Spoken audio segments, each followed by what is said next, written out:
Oh,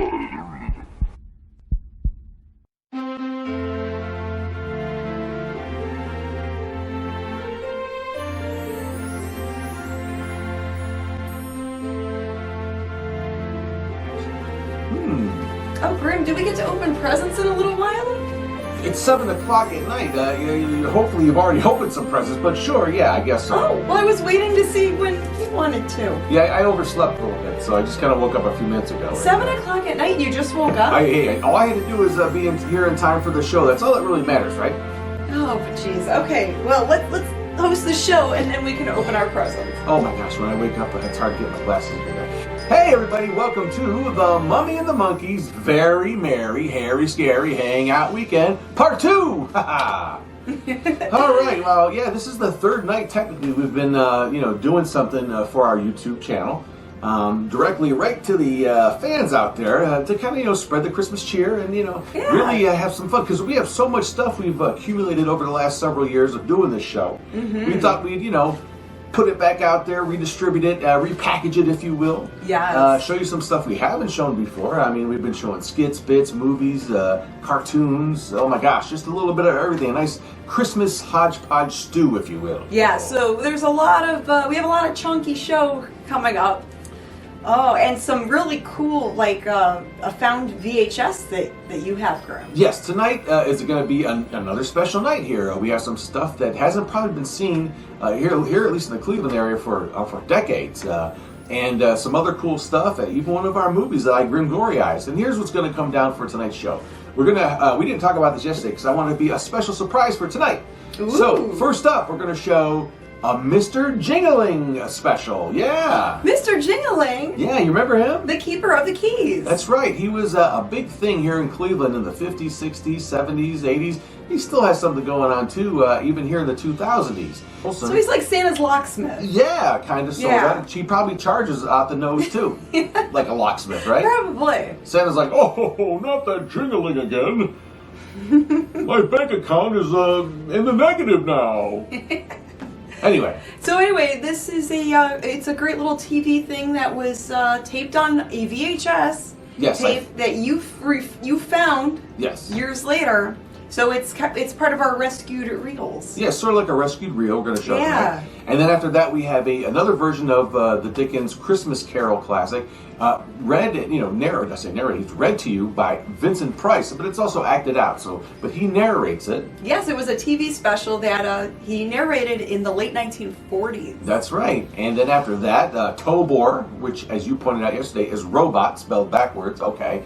And it's like a little 50s romp about a little kid and a robot. It's pretty cool. Because when I think of Christmas, I think of robots. Yeah, because you might have gotten one, a toy one for Christmas. Robots and Christmas, it's they go hand in robot cloth. Yeah, it seems fitting. Yeah, I think so. Totally. So you got that, and then around the night out, we have a movie we haven't shown here since I believe a couple years ago. It's called Home for the Holidays, and I believe Sally Field is in it. Nice. So that was a retro, like, made-for-TV movie type of thing. Yeah, it's kind of a mystery, and it's it's kind of like it's a made-for-TV movie. And it takes place around Christmas. Don't expect much, yeah, but it's it's a lot of fun, and I did my little thing to it. That didn't sound right. I mean, I put my sound effects. You put your sound effects in the movie. That's right. To make it more enjoyable. Yes, and so wording, Grim. Yes. You got to be careful. Oh, there. I know. Trust me. After yesterday's Seymour Butts thing, I know. Yeah, I got to figure it all out. Anyway, so here you are. You're back for the big night here on the Very Merry, Hairy, Scary Hangout Weekend, and let's not waste any more time. Let's not dilly-daddle, let's not prattle. Let's get on to what you've all been waiting for since I mentioned it, which hasn't been that long. The Mr. Jingling Christmas Special, right here on the Mummy and the Monkeys Very Merry, Hairy, Scary Weekend. What Grim said. Whatever. I don't know. I won't quit my day job. Yikes. I can't because I don't have one.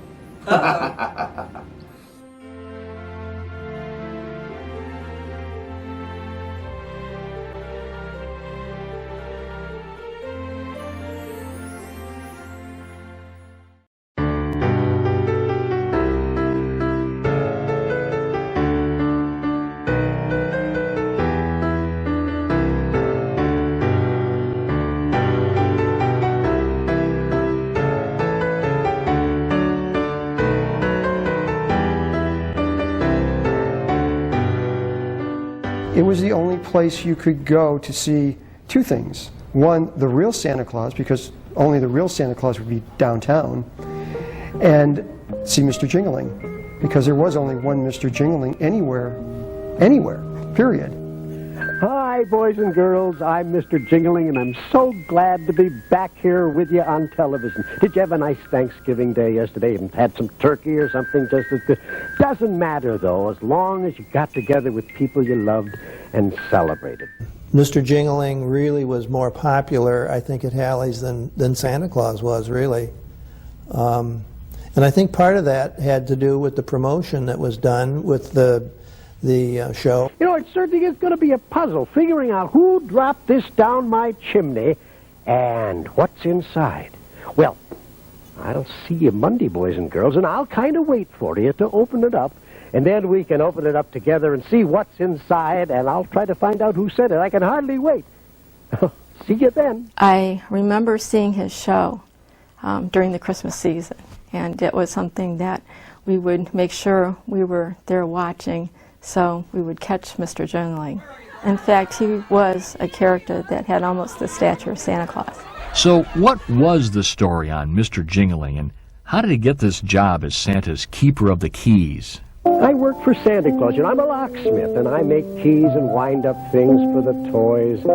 And it's a job I've enjoyed very, very much ever since the time, well, long time ago, when Santa Claus lost his key to the toy warehouse where we keep all the toys just before we put them on the sleigh for Christmas. Well, I made him the key, fit that door. We got in there, got those toys, and got them delivered.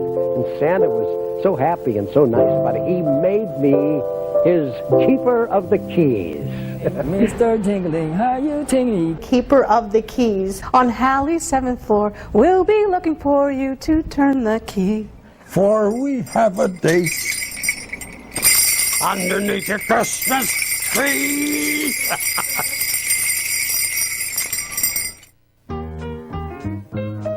I designed the graphics on the key, and they were die cut and printed off in the thousands, and those keys were used, I think, up until the time Halley's closed. And so I guess I can lay claim to not being Mr. Jingling, certainly, but designing his good luck key that was put around the neck of thousands and thousands and thousands of kids in northeastern Ohio. They all tell Mr. Jingling about, oh, we got your keys, and they have little like sayings about them and reminding, and they say, well, what they open. And I said, well, what else? They're the keys to your heart. I think they're a symbol of Christmas. The favorite part, it's the smiles and the eyes for boys and girls. And that's a pretty good two-way street. I get it. I get the love from them, or did then, and I can see it in their eyes. And that's about as good a deal as you get at Christmas. Better than the presents and the gifts, I think. I'm Mr. Jingling, how I tingling, keeper of the keys. On Halley's 7th floor, we'll be looking for you to turn the key. Mr. Jingling, hear him jingling, keeper of the keys. Each key on his chain tells a story plain, all about the Christmas scene.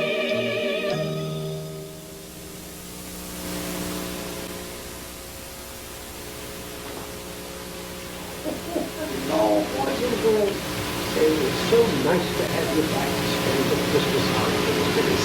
Girl, I'm glad you're here, but I do have to apologize for not having some of my Christmas decorations up yet.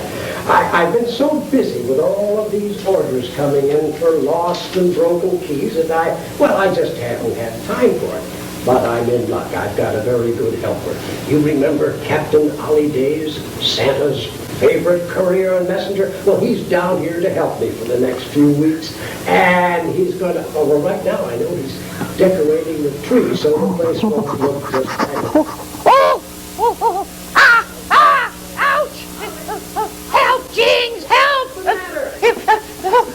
Jings, I'm being roasted alive, help me!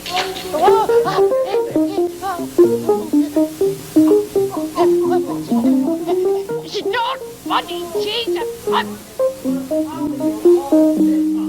I'm starting to sizzle too, Jings. I'm sorry, I shouldn't make light of your plight, but you do look delightful.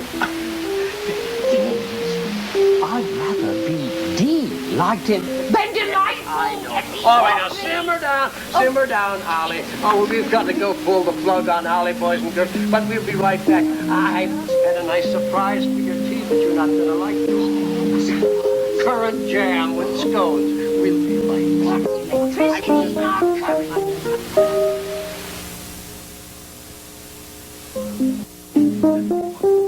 Well, Ollie, are you all simmered down now? Please, Jings, no cooking jokes, if you please. I'm having enough trouble with decorating. Yes, I can see that you are. Now, there's no wreath up here above the fireplace where we always had it. Not yet, Jings. I didn't get to that yet. All right, well, with the garlands on the wall, we always had the nice garlands, you know. I'm going to fly up with those just as soon as I get the tree done here, Jings. But, Ollie, there's no decorations on the tree yet. Yeah, but you see... what's the trouble, old boy? Well, Jings, it's boring working alone, Jings. Why, it's so much more fun when we work together. I know it is, but how am I going to get all those orders filled by Christmas? I just don't know how. Mr. Jingling. Mr. Ollie. Working together is oh so jolly. Working together is jolly good fun. Working together gets things done. Mr. Ollie. Yes, Mr. Jings. Sticking together through thick and thin. Sticking together and we're going to win. When we're together, we're quite a team. Mr. Jingling and Ollie, Ollie and Jings. When we're together, we're quite a team. Well, you know, you're right, Ollie. We are a very good team. But tell you what I'm going to do. I'm going to stay here and help you finish this thing, and then... And then tomorrow, I'll help you with your orders. Good, and that's teamwork. Oh, fine. Well, boys and girls, we'd better get at it if we're going to finish by tonight. We'll see you on Monday. Monday. Bye for now. All right, Jings. Now, what are we going to start? Let's get that. Well, all right, let's do that. All right. And then the garlands. There it is, over there. Yes, that's the way to do it, boys. Jingling, keeper of the keys. Each key on his chain tells a story. Oh, hi there, boys and girls. Well, it's beginning to look a lot like Christmas since Ollie and I finished decorating. Well, he was right, you know. Working together gets things done. He's in there trying to help me now, organizing my system of repairing keys and broken keys. And let's go see how he's getting around. Ollie, how you doing? Lost. Jings, fine. I've worked out my own system. Oh, let me see here, music. That's good. How's well, it work? It's a foolproof system, Jings, I might add. You want to see how it works? Look, yes. 2 boxes. One lost, one broken. And I've made little slots. You see, I put in the music box or the toy chest keys here. That's how it works, Jings. Mm-hmm. Well, do you mind if I try to test it? Well, test away. Oh, Jings, all right. All right, well, let's try toy chest. Now, there's one there, that's fine. There's a music box, and there's another there, fine. Oh, there's 2 in clocks. Cuckoo clocks. Say, wait a minute. Ollie, there's no return address on these things. How are we going to send them back? Oh, I'm sorry. Jings, Never noticed. Well, wait a minute, there's more. Maybe there on the envelopes, Jings. Oh, good thinking. Well, where are they? Over there on that pile on the chair. Right by the window. Yes. No. Oh, dear, it'll take forever to get these things matched up. Now, I'll take a look at the broken box one. Let's see. Right here, Jings. The parts. Wait a minute. There. Well, listen, Ollie, where are all the little broken parts that came with this? Oh, well, I put them in the box up there on the shelf, Jings. Here? Yes, I thought it best to keep them together so we don't lose any of them. No. This is another fine mess you've gotten us into, Ollie. Now we not only have to match addresses and orders, but we've got to match broken parts with orders. Oh, dear. I guess my foolproof system has made a fool out of me. Well, yes, maybe for this time. Boys and girls, we're going to be right back. Now, Ollie and I have a little game of catch-up and match-up to do. All right. Here.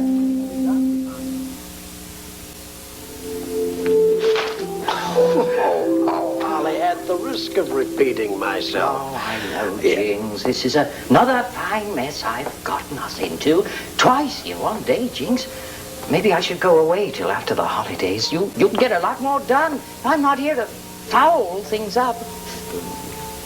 Oh, no. Cheer up, Ollie. How much work do you think I could get done without you? You know what you said about working together. I just think maybe we need a little help. By Jove, Jings. You always find the key that solves the problem. Say, why don't we call Santa? Have him send down an elf or two. Well, I was thinking maybe of getting a computer. A computer? But they're so cold and complicated, Jings. Well, not all of them. Some of them are quite colorful and they're very easy to use. I still think we should call Santa. I'll tell you what. Let's flip a coin. Heads, we call Santa. Tails, we go shopping for a computer. Oh, I say, James, that's a smashing idea.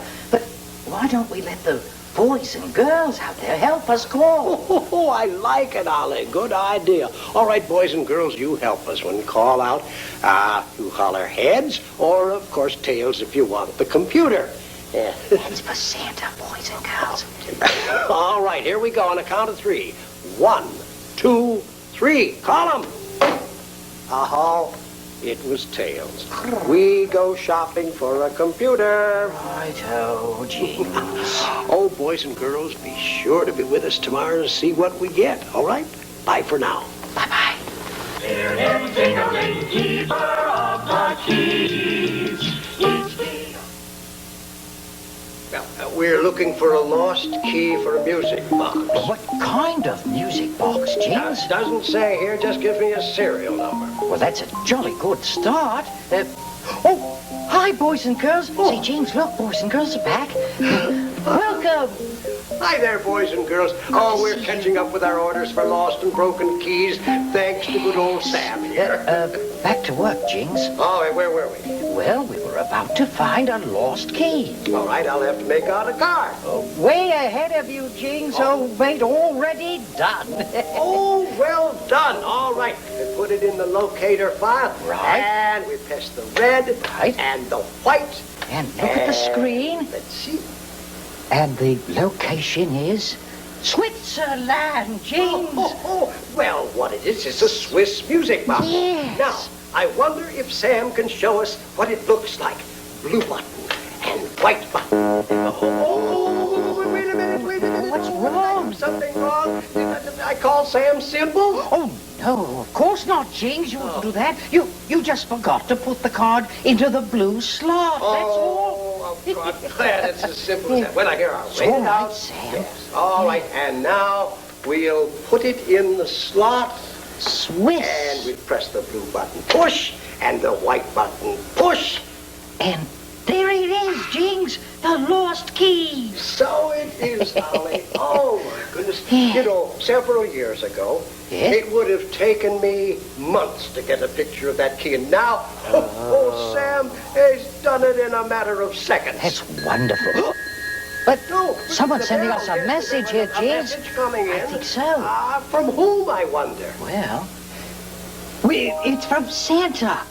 It says, Dear Mr. Jingling and Ollie, Heard you need help. He's on his way. Open your shutters, it says, and stand back. Love, Santa. Yeah, but Jings. Yes? Well, who could it be, this help, and why open the shutters? Oh, Ollie, it's best not to ask questions. Just do as Santa says. Oh, boys and girls, we'll be right back. Now let's go fix the shutter. Well, we'd better do what Santa says. Open that shutter. But I wonder who this helper is. Oh, my. Oh, dear. Oh, Ollie, stand back. Look out. Oh, blimey, Jings. What's this new boy? A spaceship? I think it was a penguin. Penguins can't fly, Jings. And a penguin in a pear tree. How are you? The way you came zooming through here, I thought maybe you might get hurt. Oh, hi, I'm fine. I'm terrific. You are a penguin. Yes. Sure am. In fact, I'm Pete the Penguin. Oh, well, I'm glad to know you. I'm Mr. Jingling, Santa Claus's keeper of the keys, and this is my very dear friend, Captain Ollie Days. Wow, Mr. Jingling and Ollie Days, terrific. Hey, thanks for opening the shutters. Most people leave them closed and I wind up with a bent beak. I have no control over flying through the air. The penguins can't fly. I was skiing. Birds don't ski. Penguins do. Well, doesn't matter how you got here. You're welcome. What brings you here anyway? Well, Santa sent me.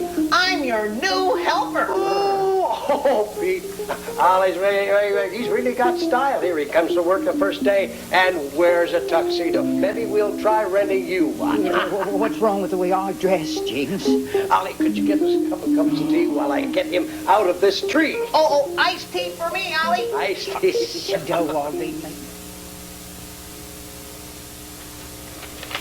Hi there, boys and girls. Oh, we're almost finished with those orders for the lost and broken toys. Thanks to Sam and Pete, and Ollie, too. They're getting along just fine together, and they're right over there in the shop now. Oh, dear. Now, that's Sam. He must be very upset. I'll go check out on him. Keep the wire out of the wet stove, Ollie. You'll short out Sam. I'm trying, but the roof is slippery. Well, what's going on up here? Sam's going crazy. Pete, where is Ollie? He's up on the roof with the antenna. Well, but that's not the antenna. That's the high-energy power cord. He could be roasted alive. Well, this is no time for cooking jokes, James. Oh, all right, now hang on. Every help is coming. Oh, dear. Sam's shorting up. Oh, Ollie, are you all right? Ollie?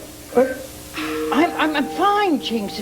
Thank you. I'm fine. A bit chilled, but fine. Yes, but what were you doing up on the roof? Well, Pete said we could get clearer pictures if we had an outside antenna. I'm sorry. I didn't know it was the power cord. Well, that's all right, Pete. Your intentions were good, but Ollie, you should have checked to see you had the right cord. I say, Jinx, may I lie down? I feel a bit dizzy. Certainly, yeah. You can lie down for a little while.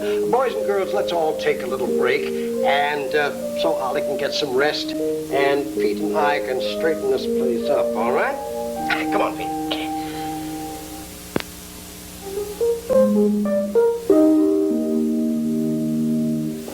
Okay, Mr. Jingling, Sam's back. Let's finish the stack. I like your thinking. Say, I wonder how Ollie's doing. You know, I haven't heard anything up there for about an hour. He's a tough bird, Mr. Jingling. He'll be fine. Good. Hey, what's that? That is my dinner bell. Is it a carryout? I've never had one before. Great. Time for tea. Time for tea. That's Ollie. Oh, for pity's sake, what are we... Oh, yes, we said... Oh, for heaven's sake. Pete, you have to see this. Oh. I'm on my way. You sit here, Mr. Jingling. All right. Oh. And, of course, the young lad over there. Oh, this is wonderful. When did you have all the time to do this? Now, is that when these things were so quiet upstairs? But it's beautiful. It's just the way it should be. I think it looks great. You did a wonderful job. Right, Pete. He's very good. Thank you both very much. Hot tea for you, sir. Yes. And iced tea for Master Peter. Oh, Then it's just right. Yes. Yes. I'm glad you're enjoying it. Is it not too hot? No, it's perfect the way you always brew it. You know you do. Listen, I don't. This is wonderful, Ollie. But really, I don't understand all the formality and what is with this tuxedo. Yeah. Gee, I really like your top hat and your holly boutonniere. Great. You make a great waiter, Ollie. Thank you, Peter. Sir, yes. You said rent a tuxedo, Mr. Jingling. Sir, I rented one, sir. If it's not to your liking, I'll remove it at once.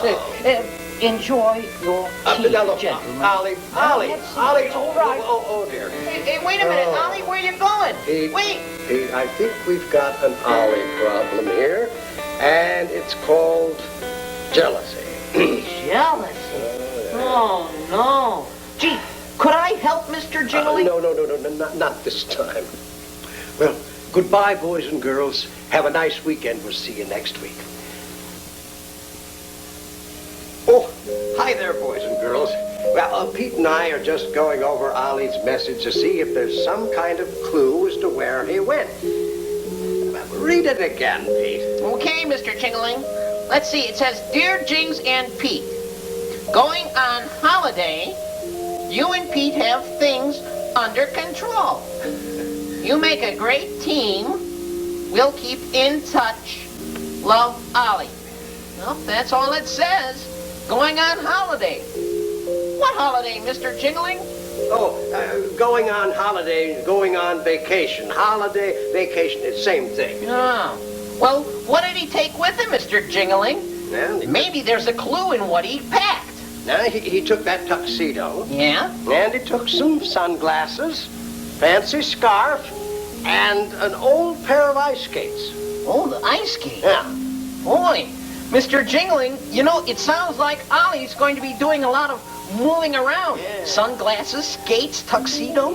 Say, you don't think he's going to look for a job as a waiter, do you? Oh, dear, I hope not. I do miss him so. What am I going to do without him? Hey, Mr. Jingling, I'll tell you what. I'll set up a meeting of all the great bird leaders of the world through the bird vine. Benny the bluebird, Big Red the cardinal, Ernie Eagle. Oh, but Pete, that'd take days, really, to set that. Not with Sam working for us.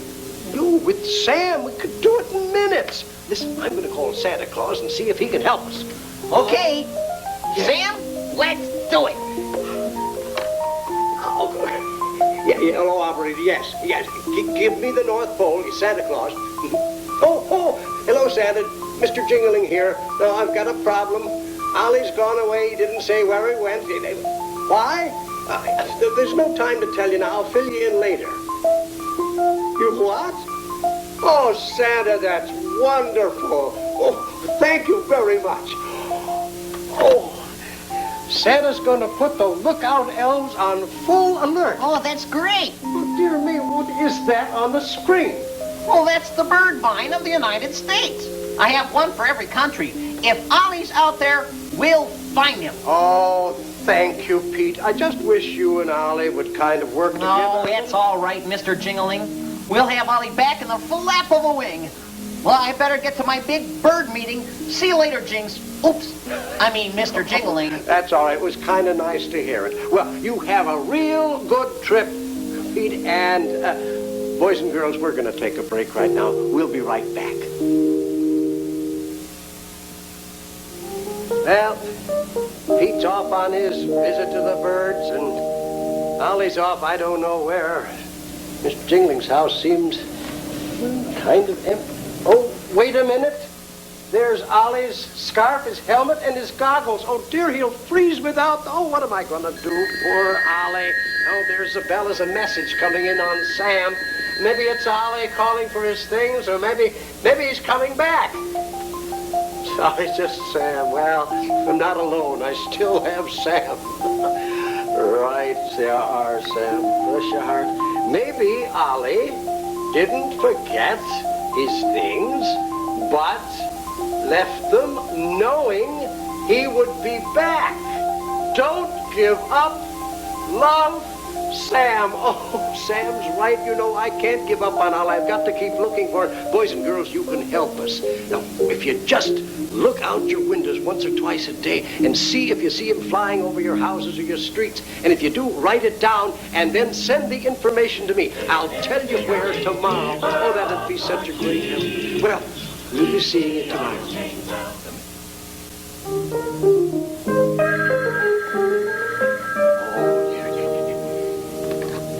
Yes, hello. Yes, madam. No, madam, Ollie is not a big yellow bird. No, that's another show. Well, thank you very much for calling, yes. Hi there, boys and girls. Oh, dear, there's Sam's song. Now, maybe that's Ollie. Oh, dear, now. It's another prank. It's 11 o'clock. Do you know where your bird is? Well, all kinds of crank things coming in. Now, we've got letters, good letters that came in. I hear a letter from a little boy. It says, I was riding with my mother in the car the other day, and I looked out of the window, and I saw Ollie flying south on Route 271. I know it was Ollie because of his big yellow bill and the blue feathers on the top of his head. I just hope you find him. Good luck, Johnny. Well, Johnny, thank you very, very much. All these crank telephone calls through Sam, and the letters, and oh, wait, I forgot the package that arrived this morning. It's in the front room. I haven't opened it yet. Come on, let's go along with me and see what's in there. Oh, yes, here it is. Now, there's a note on top of it.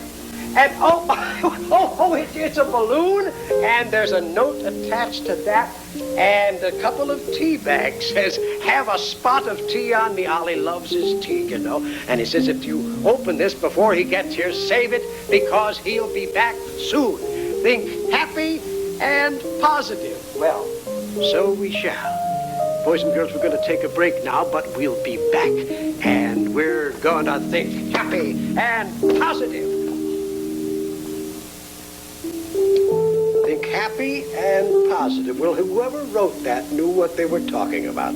Because I'm always happy when I think about Ollie, and he was the most positive person I ever knew. When we had all that trouble at the beginning, you know, about the orders, he came up here with that little song. Sticking together through thick and thin, sticking together and we'll always win. When we're together, we're quite a team. Mr. Jingling and Ollie, Ollie and Jing. Teamwork. And he knew how to make an entrance, even upside down, like in the first episode of last year's show. Hello, what's going on up there? Hello? Wait a minute. Say, I recognize that. Ollie Taze! Oh, my old friend. This is... And oh, how he loved his food. Word food, I love it. I can even taste it. Food. I'm afraid I used to tease him about it, too. You know, the customs, the tasting of pies and cakes and cookies, and soft, warm plum pudding. Stop, James. You're torturing me. And some of my most happy moments, telling stories and singing songs to him. Well, there's one from Jane and then a little girl named Jennifer. Yes. Oh, hi, boys and girls. Hey, Mr. Jingling, it's the boys and girls. Hi there, boys and girls.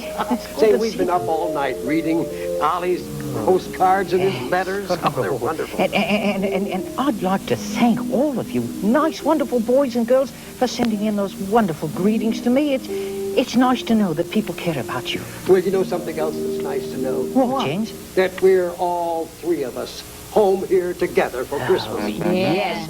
Oh, Sam's song. Uh-oh, Sam says, 4 of us. Don't forget me. Well, Sam, how could we forget you?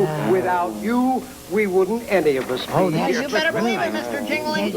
You're a jolly good friend, Sam, old mate. You know what'd be fun? What? Why don't we sing a song about being together at Christmas? Oh, great idea, Mr. Sterling Jingling. idea. I'd love to sing. I could use some of my singing lessons, you know. Yeah, well, Sam, you could sing along, too. Yeah, sure. How? Well, I'll tell you how. You could put the title up there, and the boys and girls could read it as we sing along. That's a good idea, isn't it? Singing Sam, the answer man. The answer man. Oh, I wonder if Mr. C. Leone will sing this, huh? Well, the name of the song is When You're Together for Christmas. I was wondering what we were going to sing. All right, there That's it is. a good idea, Now, James. all right, boys and girls, we're going to take a little break, and you practice saying it. When you're together for Christmas. And then when we come back, we'll sing the song together, okay? Let's just practice now. Huh? Okay. That's wonderful. Yes. All right, Jings. Well, take it away, Mr. Jingling. Jack Frost is nippier. Colder. And crispier. When you're together for Christmas. Rudolph Red-Nosier. Firelight is cozier. When you're together for Christmas. Starlight twinkling all around, lighting up the night. Snow falls lightly to the ground. What a glorious sight. Scrooge is humbuggier. Teddy bear's huggier. When you're together for Christmas. Jings is for jingable. Church bells for dingable. When you're together for Christmas. Children caroling their songs as they do each year. Sleigh bells jingling along. That's me. It's the Christmas cheer. So call up a friend of yours. Send a card. Or letter. You'll love Christmas when you love it together. It's much more than fun celebrating with a chum when you're together for Christmas. When you're together for Christmas. Hey, welcome back, Ollie. Oh, my goodness. Me, that was fun. And Sam, thanks for your help, too, along the way. Oh, and thank you, boys and girls. You were great. You were sterling, boys and girls. Sam's Sam's song. off. See what he says. He says, signing off for the holidays. Merry Christmas, love, Sam. Okay, same to you, Sam. Merry Christmas, Sam. And boys and girls, don't forget tomorrow night, Christmas Eve, we got a special show coming to you from Higby's and Mr. Jingling's Castle, and there's lots of surprises. So we'll see you there. Bye-bye for now. Bye. Merry Christmas. Oh, what a good show. Jingling, keeper of the keys.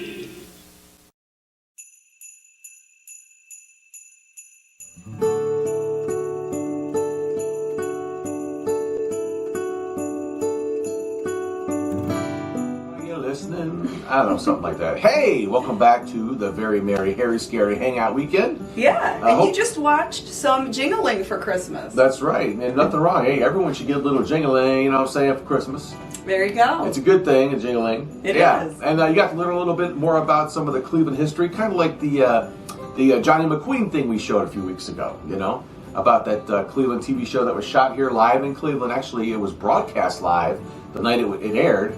And on location, and they would go to different locations in between the commercials, and it was a crazy, crazy little thing. If you haven't seen our Johnny McQueen special, check that out. Yeah, that was for our Ghoulardi Feast special, so if you guys are looking for that episode, just look for the Ghoulardi Feast episode on our channel. That's right, and what can they do if they like our show? And if you guys like our show, you know what to do. You can hit that like button. It does help our YouTube channel. And we appreciate you guys for taking time out of your day to watch us and time out of your holiday.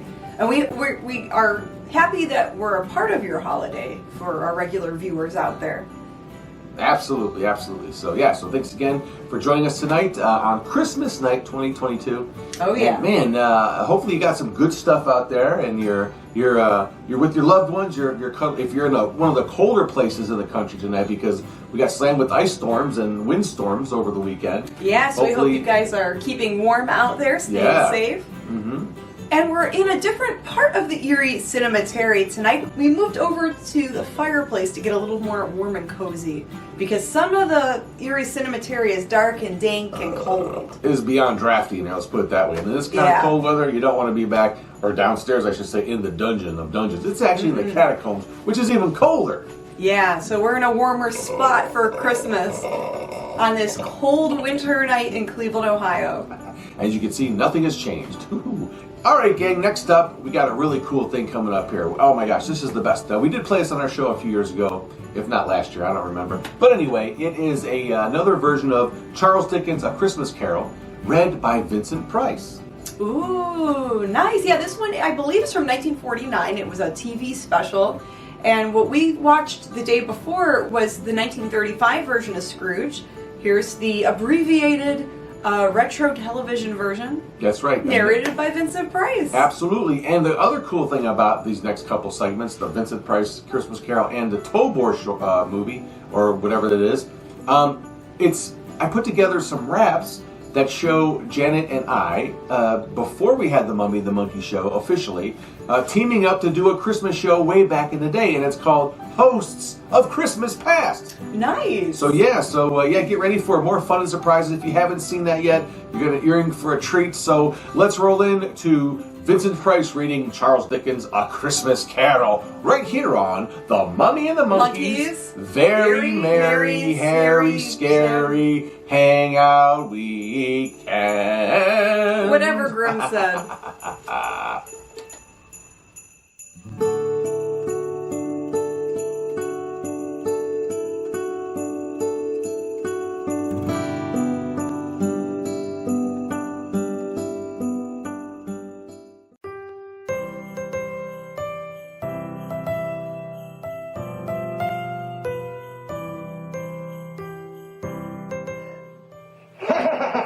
Welcome back and Scary Christmas once again. Grim Glory here, and I hope you're enjoying the show so far. The cartoons and the commercials, some of my favorites. And right with me tonight is the beautiful Janet DK.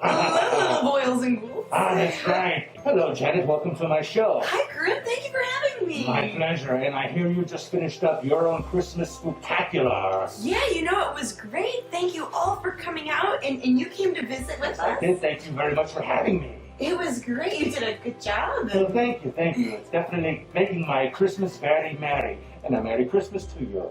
Oh, thank you. I'll be just happy when it's all over with. I've been such a tired little ghoul. I need a break. You tell. And why is that? What's wrong? Oh, just all the running around, the shopping, the rudeness of the people in the stores. See, I quite like that. But, what about Christmas traditions? Traditions? Yes. Like what? Oh, like wrapping presents, eggnog, mistletoe. Oh, are you wanting a Christmas smooch? Oh, maybe.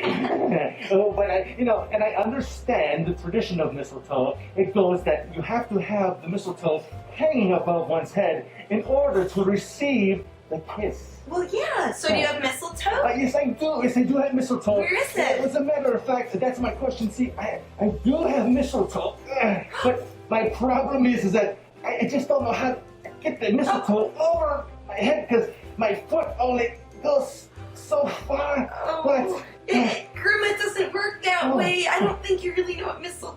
I think I got some splaining to do. Oh, okay. Well, you do your splaining while we catch the first act of this movie, A Christmas Carol, hosted by Vincent Price, okay? So, see you later, kids. Enjoy. Okay. Mistletoe, right? This is okay, no, first you gotta put your foot down. Woo! Whoa. Swing.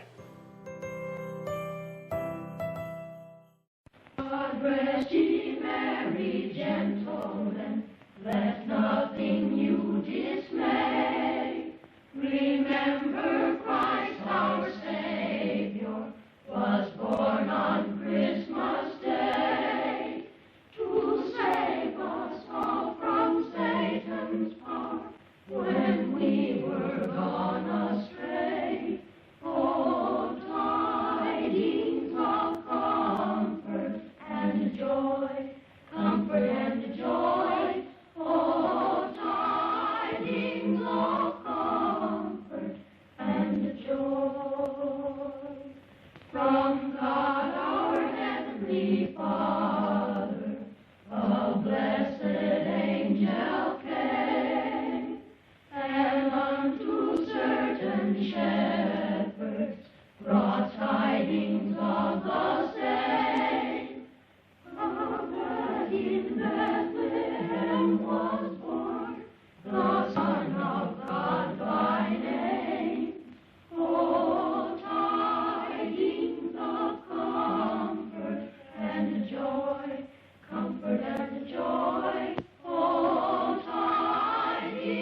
Gilbert K. Chesterton once said, "In everybody there is a thing that loves children, fears death, and likes sunlight.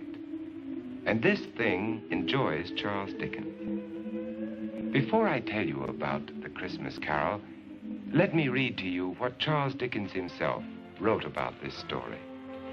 "I have endeavored in this ghostly little story to raise the ghost of an idea which shall not put my readers out of humor with themselves, with each other, with the season, or with me. May it haunt their houses pleasantly." Charles Dickens. To begin with, Jacob Marley was dead. Did Scrooge know that he was dead? Of course he did. Ebenezer Scrooge and he had been partners for I don't know how many years. Scrooge never painted out Marley's name, and so there it stood 7 years afterwards above the warehouse door. Ebenezer Scrooge. Oh, but he was a tight-fisted old sinner, hard and sharp as flint. The cold within him froze his features because he always carried his own low temperature with him. And he didn't thaw 1 degree, not even at Christmas.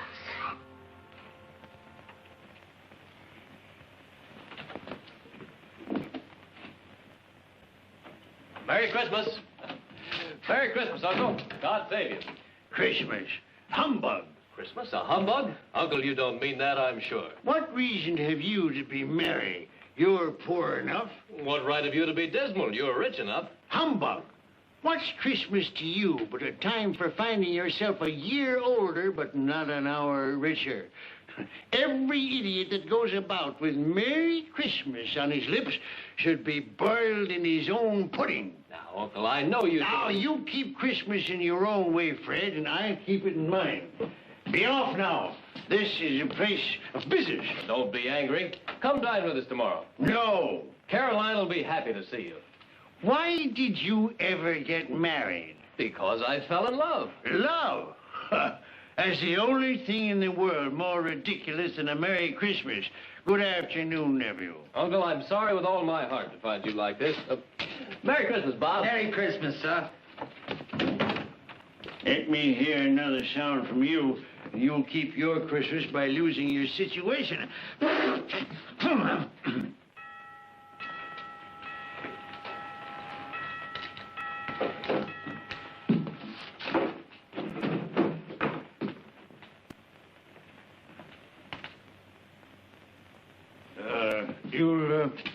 You'll want all day tomorrow, I suppose, Crescent. Quite convenient, sir. It's not convenient. But it's only 1 day in the year, sir. A poor excuse to pick the pocket of your employer every 25th of December. But be here all the earlier next morning. I will, sir. And a Merry Christmas to you, Mr. Scrooge.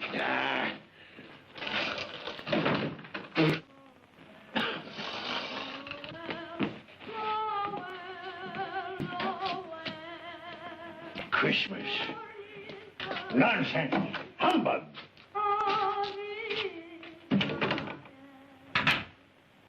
And while most of London was jovial and full of glee in honor of this Christmas Eve, Scrooge had taken his melancholy dinner at his usual melancholy tavern.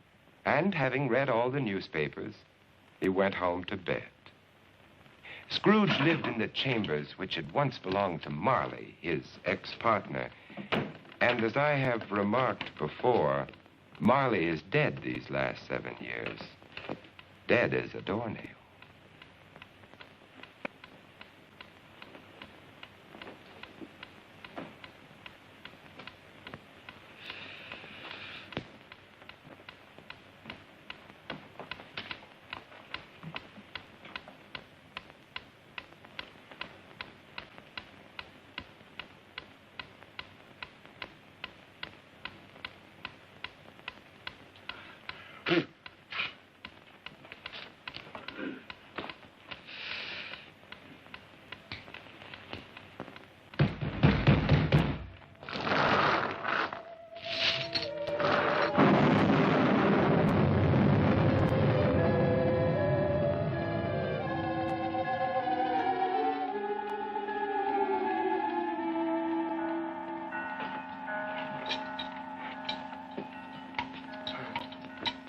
Ebenezer Scrooge? How now? What do you want of me? Much. Who are you? Like I was your partner, Jacob Marley. You don't believe in me? I don't. What evidence would you have of my reality beyond that of your own senses? I don't know. And why doubt your senses? Because a slight disorder in my stomach could make my senses cheat me. You might be an undigested bit of beef, a blot of mustard, a fragment of underdone potato. Humbug, I tell you, humbug! Mercy on me, dreadful apparition. Now, do you believe in me or not? I do. But why do you come to plague me? And why do you wear that ponderous chain? I made it, link by link in my life, as you are doing for yourself on earth. It is now a part of my penance, and I am here tonight to warn you of a fate such as mine. But Ebenezer, if you change your ways, you have a chance of escaping my doom. You were always a good friend to me, Jacob. Thank you. Thank you. You will be haunted by 3 spirits. Without their visits, you cannot hope to shun the path I tread. Expect the first tomorrow, when the bell tolls 1. Expect the next on the following night at the same hour, and the third on the next night, when the last stroke of 12 has ceased to vibrate. Couldn't I take them all at once, Jacob, and have it over with? Look to see me no more, and look that for your own sake you remember what has passed between us.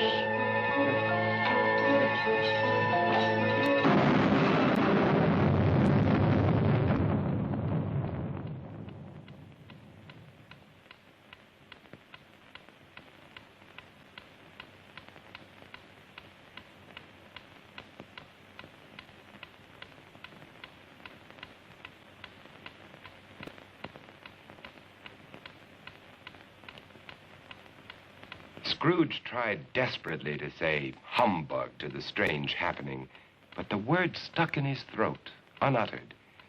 For it was highly probable it was not humbug. Being very much in need of repose from the experience he had undergone, or shall I say, fatigues of the day, he went straight to bed without undressing and fell asleep in an instant. A few hours later,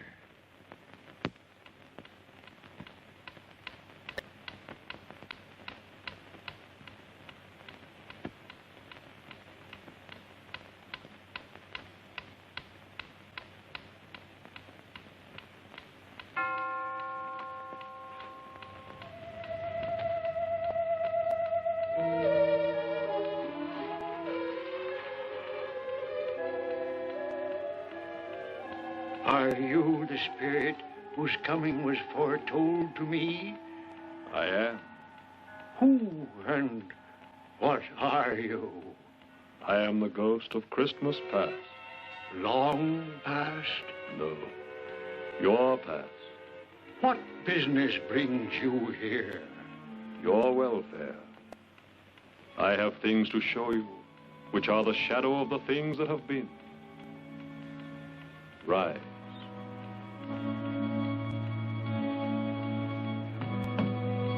And walk with me.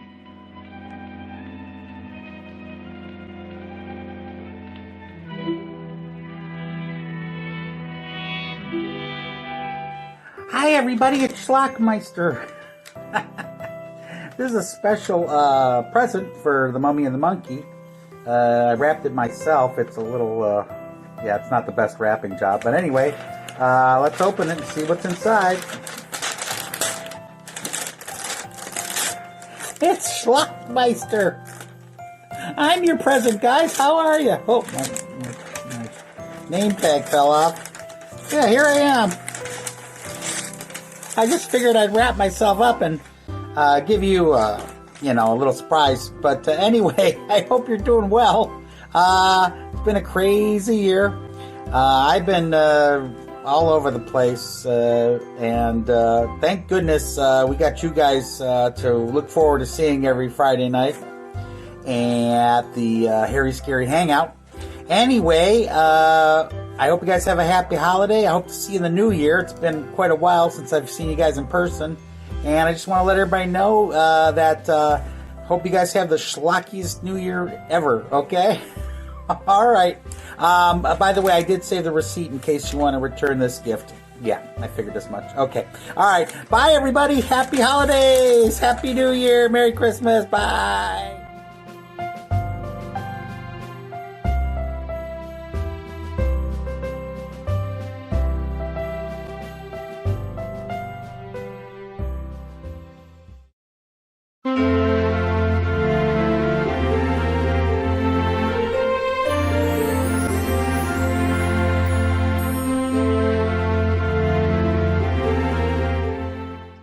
I'll tell you what, Janet Kay, let's sing a little Christmas song for the people out there. A Christmas song? That's right. Don't you mean a Christmas song? Yeah, even better. You ready? Okay. 1, 2, 3. We wish you a Merry Christmas. We wish you a Merry Christmas. We wish you a Merry Christmas. And a scary? I like that better. And a scary New Year. Keep it scary and we'll see you next year. That's right. Scary Christmas, everyone! Alright, calm down there, sweet Simeon. Oh, do I have to? The ghost of Christmas past led Scrooge down the road which he had forgotten for so many years. He showed him a Christmas day in the past, which was a happy one for most children, but not for one lonely schoolboy. Ebenezer Scrooge. Do you know that boy?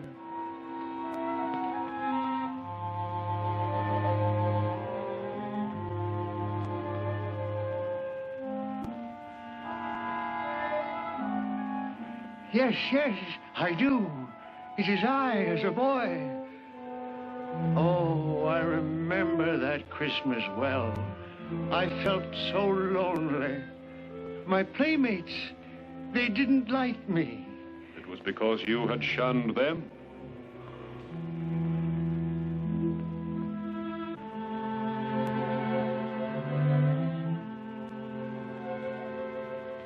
Oh, poor boy.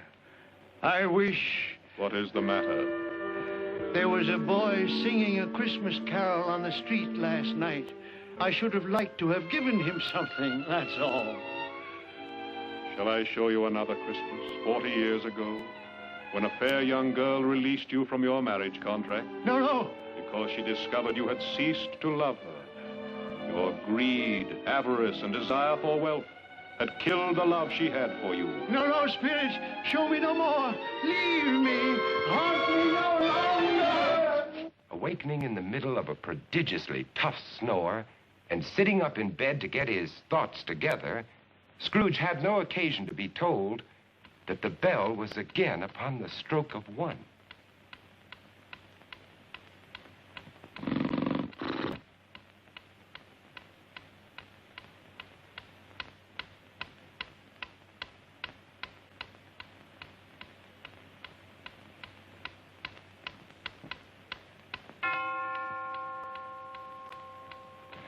Scrooge!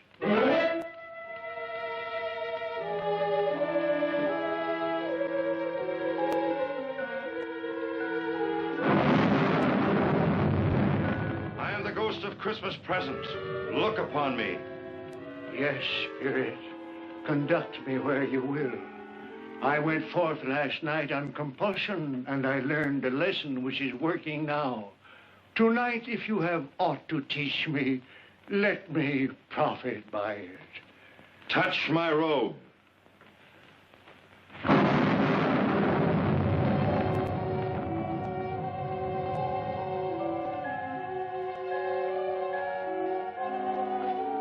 Look.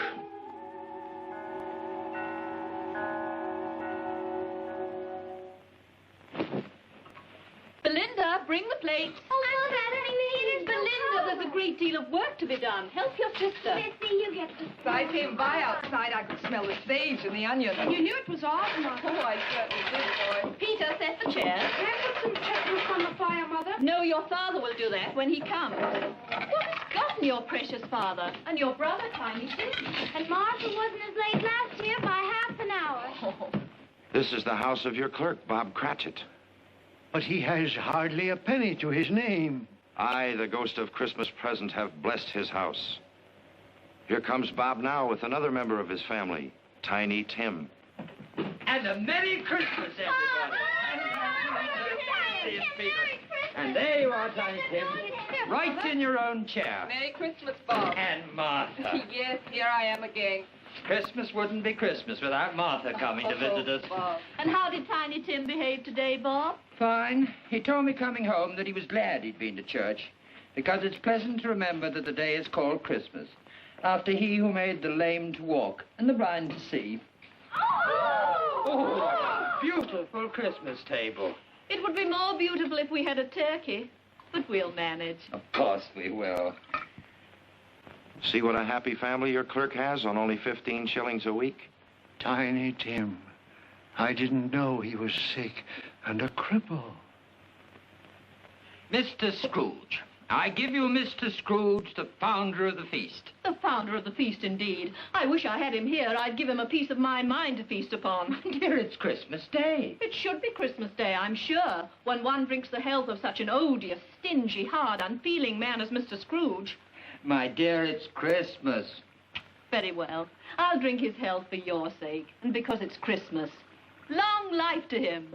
A Merry Christmas and a Happy New Year. A Merry Christmas and a Happy New Year. God bless us, everyone.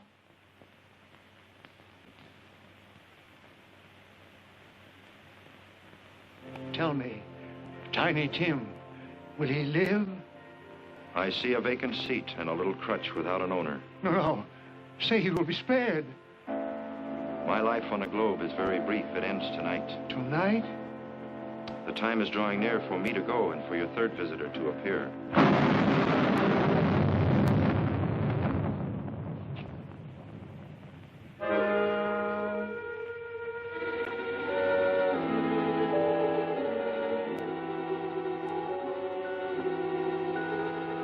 I am in the presence of the ghost of Christmas yet to come. Ghost of the future, I fear you more than any specter I have seen. But lead on, I want to know.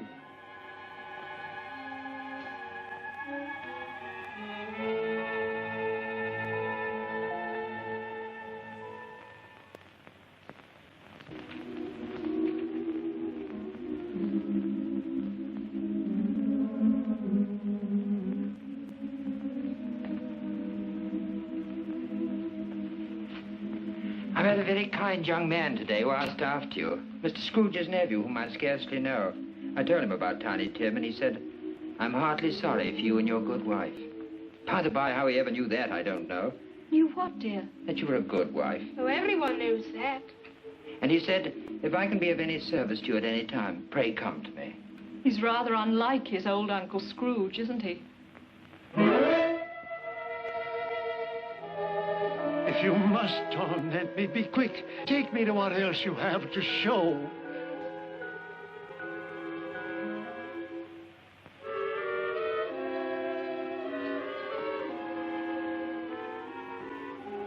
I don't know much about it either. I only know he's dead. When did he die? Last night, I believe. What had he done with his money? I haven't heard. But he'll have no use for it where he's going. It's likely to be a cheap funeral, for upon my life I don't know anyone to go to it.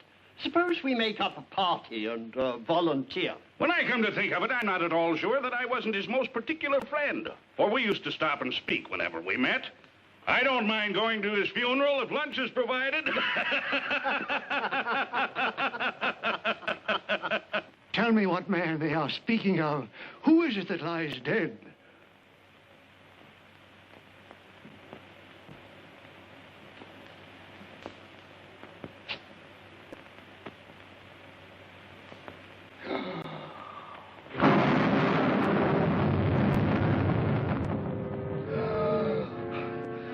no. Hear me. I am not the man I was. Assure me I yet may change the shadows you have shown me. I will honor Christmas in my heart and try to keep it all the year. Tell me I may sponge away the writing on this stone.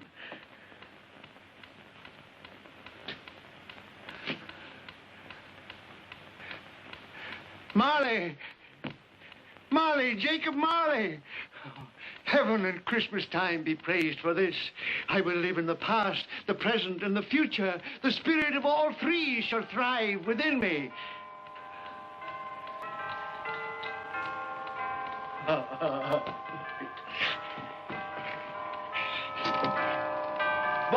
oh boy! Yes, sir? What's today? What, sir? What's today, my fine fellow? Today? My Christmas Day, sir. It's still Christmas, and I haven't missed it.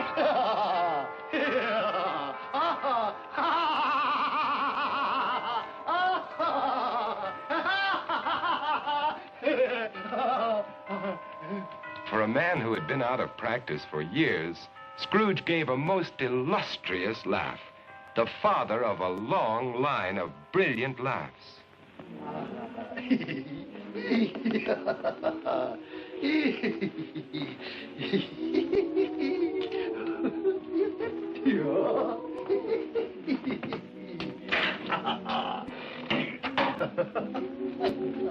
And Scrooge dressed himself all in his best, and at last got out into the streets, wishing everyone he met a Merry Christmas.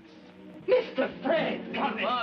Have you room at your table for some friends? Oh, you're very welcome, Mr. Fred, sir. And you too, ma'am. I only hope that our lowly feast is to your liking. Now, don't fret about provisions. We brought plenty for all. Merry Christmas, Bob. Mr. Scrooge. And Mrs. Cratchit, for you. Mr. Scrooge. My dear, that's for you. Darling, for you. For me? And you, sir. Oh, Mr. Scrooge, I don't know how we can ever thank you. Don't. And I'm going to raise your salary and help your large family in every way possible. And Tiny Tim. I saw a friend of mine at church just a little while ago. A famous surgeon. You and I are going to see him tomorrow. And he's going to be your friend, too. Mr. Scrooge. Merry Christmas, Mr.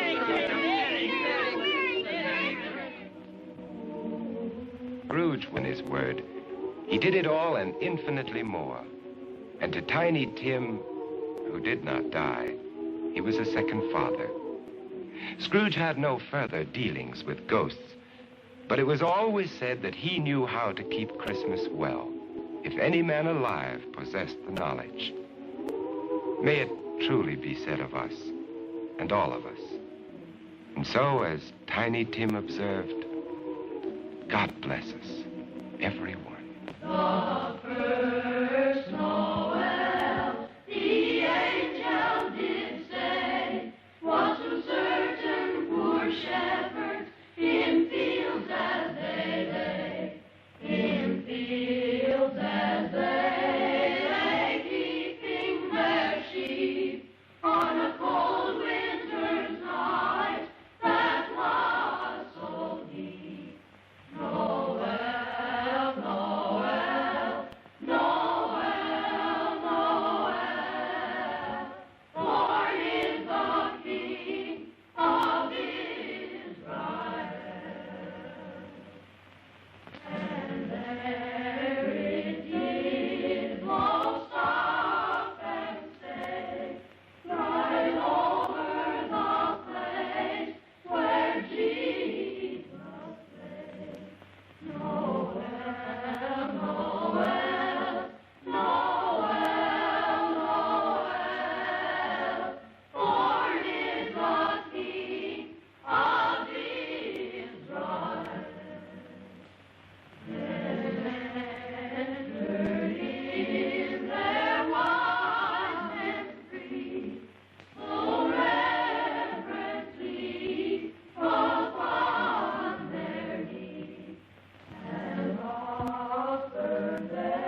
look who it is. They're back.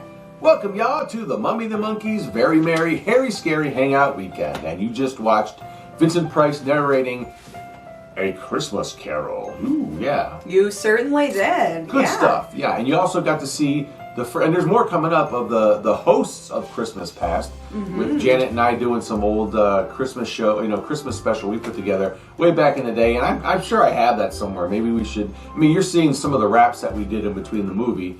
I can't remember what movie I showed. Maybe Attack of the Killer Shrews or something. I can't remember. It was back in the day. Yeah. But we do have a plan on like putting a lot of that, compiling that footage and doing something with it. Maybe direct to a VHS tape. So who knows? VHS tape, wow. That could be fun. That was one of your ideas. That would be cool to make a Mummy and the Monkey VHS. So let's get a little more Christmassy here, like a little more in the holiday spirit. Let's talk about something that maybe a gift we got when we were little that we really liked, or an experience we had at Christmas time. What'd be yours, Janet? Well, this was a long time ago in ancient times. You know, I am a mummy, so my mummy and daddy back in the day got me a golden cartouche. Oh, it was a personalized cartouche that I could wear. Oh, cartouche. Yes, and it was just. Bless you. It was so shiny and sparkly. I love jewelry, so. You do, yeah, and it had your name on it. It did, it did. In those, in the hieroglyphics, I believe. In hieroglyphs, yeah. So yeah, that was a fun memory. That's cool, yeah. Mine was, and it's interesting because it has to do with the next feature coming up in a way. Was a you can hand me the gift. Maybe I can. You can hand. We'll talk do you want it? Yeah. Okay. My gift, my favorite gift memory. One of my favorite ones, because I got a lot of cool toys as a wee ape. But one of my favorite things, my monkey mummy, my mummy got me was Mama Monkey got me was interestingly enough a toy called Tobor. Tobor? Yes, it was robot spelled backwards. Really? Yes. And you had a Tobor for a Christmas present. Yes, and I do. I've recently found one a couple years ago. Recent, if that's recent, I don't know. I found a Tobor. Wow. It's really neat. So it didn't have any of the stickers, but it was this little black robot that was remote control. He had but I think there was a wire that attached to him or something. No, it was actually battery and radio control, like the old RC cars. Nice. But, from back was in the day. Was it from Radio Shack? No, but it was something like that. It was cheaper than that. Cheaper than that. He could go back and forth, basically, I think, spin in circles and pick up stuff with his little hook claw. He would have to spin right by it and he would pick it up.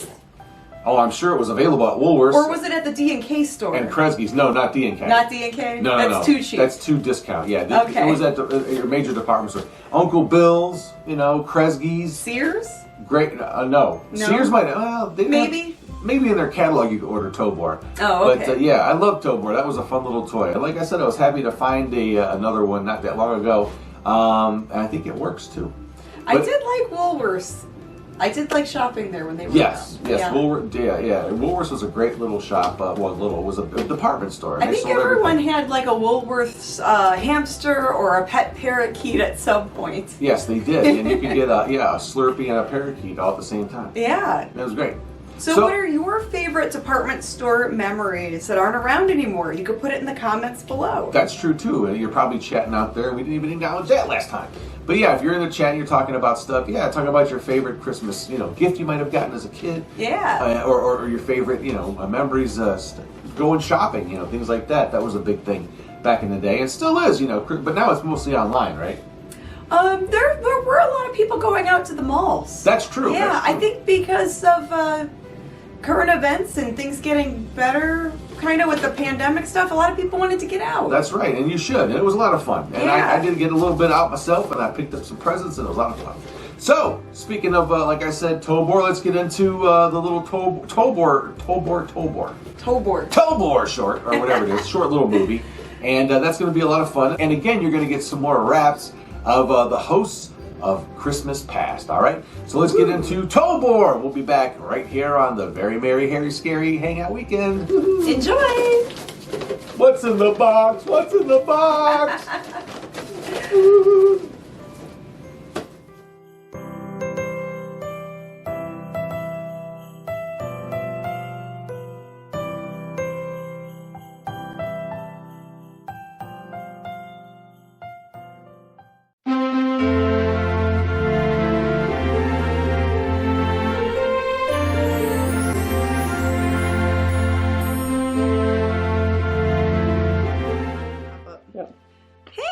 how you do it. You know, There we it's go. kind of Whoa. very simple.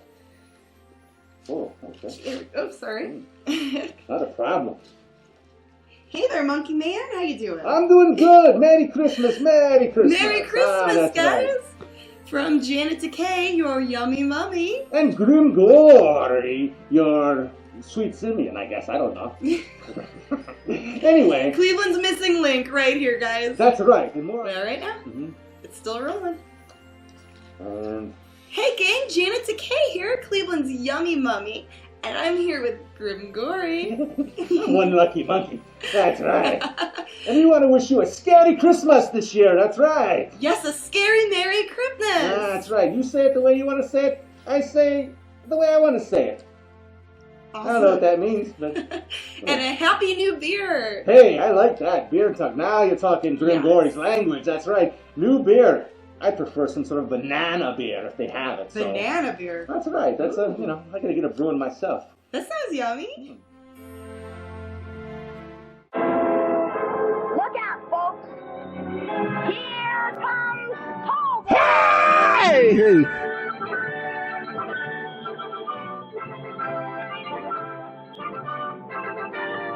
I remember how it began. Oh, really? I had just finished hooking up my latest invention, the combined radio radar scanner I was testing for the Navy. As soon as I switched it on, I heard the mysterious signal.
FBI? Mr. Steve Forrester, please. Professor Bruce Adams. Steve, can you get over here right away? It's very urgent. Good. And bring a Navy expert with you who can break a secret code.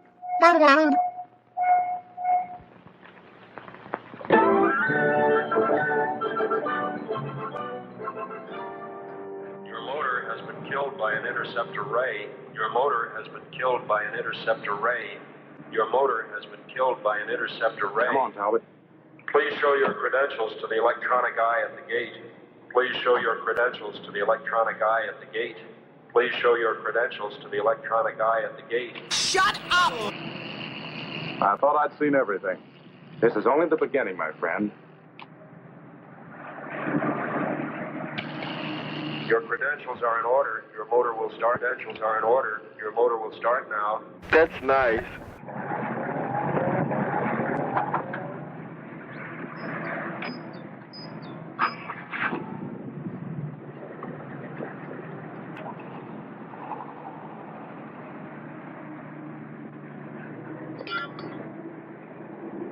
Let's see you beat that, Tobor. Shut your pie hole.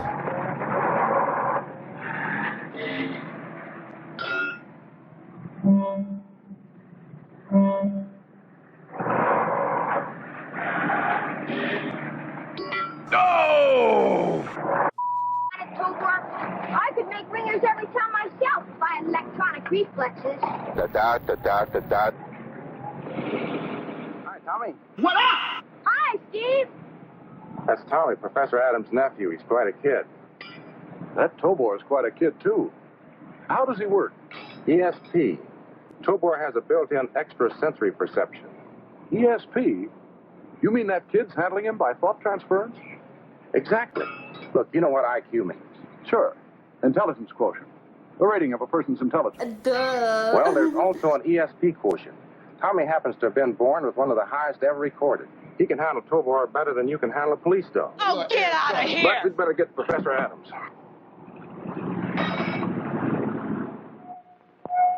It's not a message. At least not in any kind of code I ever heard of. But what could it be? It's more like a directional signal. Well, why should a directional signal be coming from way down there in the South Pacific? Unless it's directing this ship to a base of some sort. Mind if I call Washington? No, use the direct line. Give me the horseshoe. Hold on, wait a minute. Come on, Tobor. Yes, Admiral, I'm sure this situation ties up with Operation Round Trip. Very well, sir. We'll stand by for orders with Tobor. Right, sir. Bye. What about Tobor, Steve? Is he going someplace? Here, hold your horses, Tommy. I don't believe you've met Lieutenant Talbot. Lieutenant Talbot, this is my nephew, Tommy. How are you, Tommy? Glad to know you, Mr. Talbot. What's Operation Round Trip, Steve? Can you tell us? Or is it a secret? It's none of your business. Oh, it's all right to talk in front of Tommy. He's been cleared for top secret material. Oh, good for you. One of our atomic submarines is on a non-stop round-the-world cruise. It was last reported south of Samoa 2 days ago. On schedule, on course. Since then? No report. She's officially listed as missing. There's a big search on under the guise of maneuvers. I think we know where she'll be. I hope so. Can you switch this on to the Navy broadcast band? No! Might find something very interesting. Sure.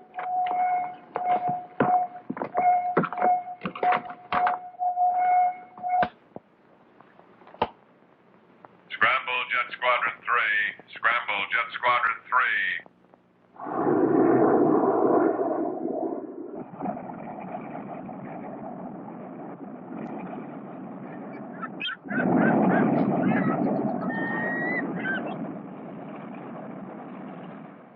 I'll switch over to a closer view of that area.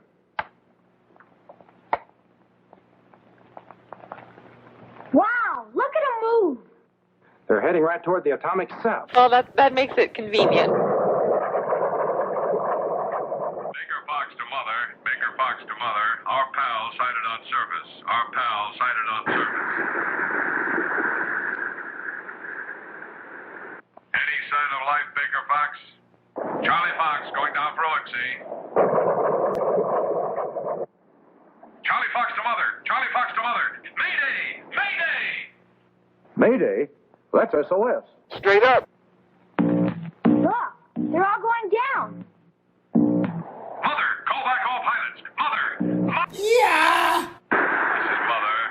Come in, Baker Fox. Baker Fox. Baker Fox! Who's ever sending out that directional signal must also be downing those planes. Oh, we didn't do it. I've never asked you how you kill my car engine outside the gate. I'm asking you now. Well, all nations have intercept arrays, but until now, none has had a range of more than a few yards. Until now is right. Look what they did to those jets. But can a ray like that stop a guided missile? I don't know. I doubt it. Do you think you could fit Tobor into such a missile? I don't see why not. Navy wants him to bring the sub back, is that it? That's it. Better start gathering up that scanning set of yours. Am I coming along, Steve? Well, I don't know. Well, with the electronic scanner and Tobor both working, I'll need Tommy along to help. I know you will, but... Sure, pack your things, too. Thanks, Steve. Oh, boy. Here comes Tobor. The joke's on you.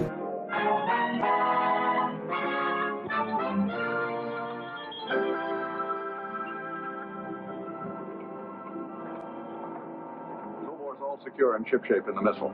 Better get set for the blast-off, Professor. Well, we're all set. You see all right, Tommy? Tommy. Let's see. Your homing signal's all set. Your ESP receptors are switched on. So long, Tobor. Do a good job and bring back that old atomic sub. Alice Luesta. That's funny. He was here a few minutes ago. Now, hear this. The missile is prepared for blast-off. It is now 8 hours minus 30 seconds. Don't get yourself hurt, Tobor. Take good care of yourself and come back just as soon as you can. Hey, I'm in here! Let me out of here! Let me out of here!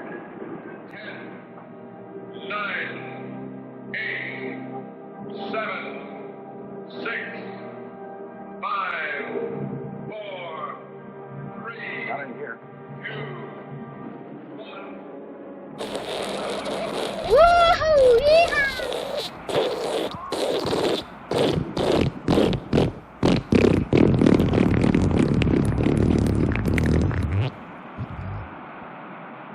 He's aboard. Can he survive that blast off? Are you kidding me? You're better than any old safety belt, Tobor. I like my name.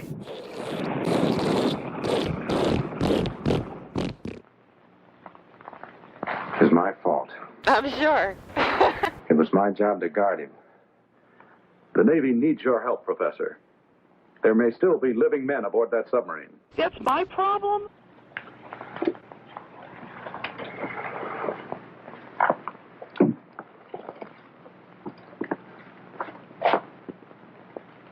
We'll soon be nearing the sub. I'll switch to the profile elevation. Alrighty. I'll need the command set for long-range ESP communications with Tobor. Right here, Professor. Thank you. Now, let's see. I want to get the step commands clear. First, I order Tobor to get in a life raft. Wait for first reactor light to show he's obeyed. 2, tell him to board submarine. Wait for light number 2. 3, Test for radioactivity with a Geiger counter. Light number 3 will tell us he's doing that. right. 4, search for personnel. And 5, return the submarine to base. Well, I sure hope he's right. You'll have to be on your toes, Professor. The missile will sink 30 seconds from the time it strikes.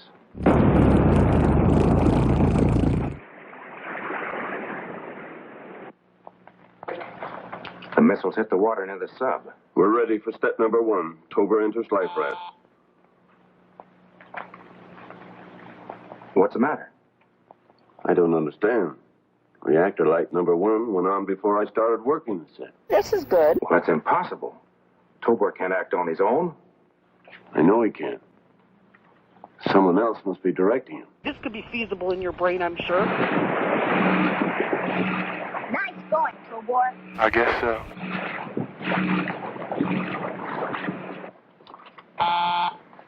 He boarded the sub.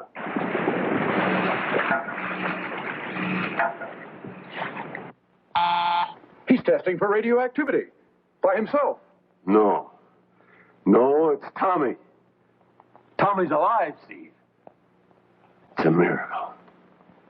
A miracle. No, I don't think so. Hurry up, Tobor. Is it radioactive in there or not?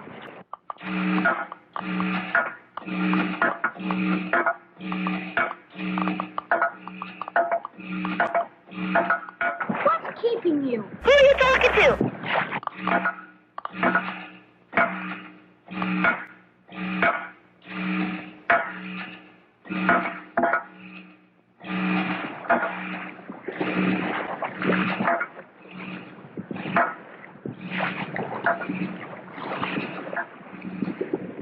How's it going?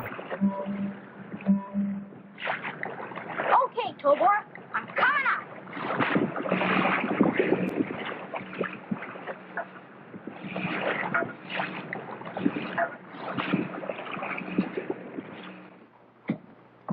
There's no doubt about it. Yeah? Tommy's operating Tobor. Well, hadn't you better take over command? Well, Tommy knows Tobor's mission. It's better if he directs him right on the scene.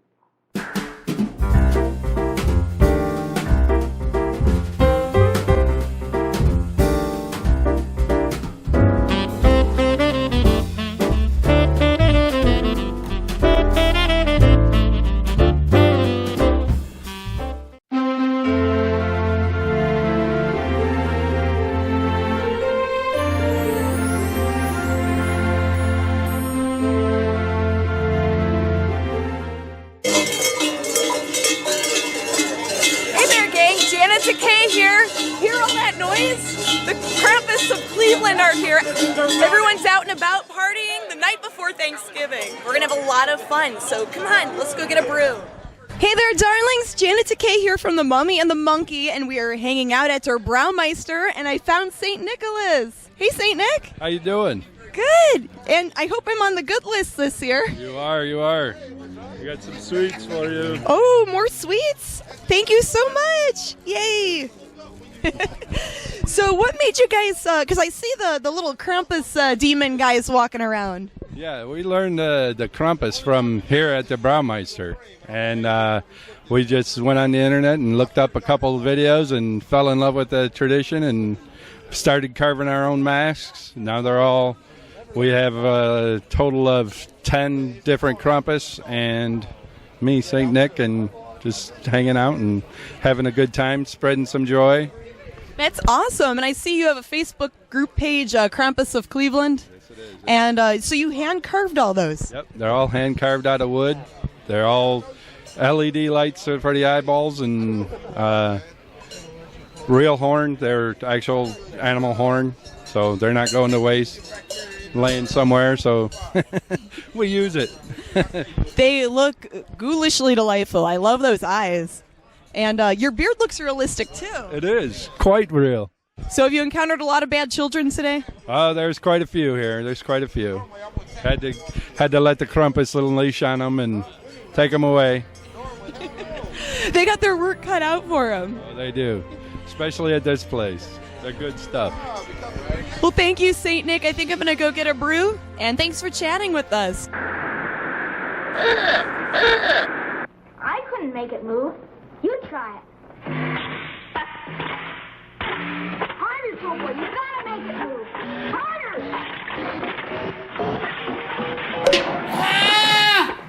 Now look what you've done. Now we've gotta fix it. What kind of a person are you? Wait. I'm getting something.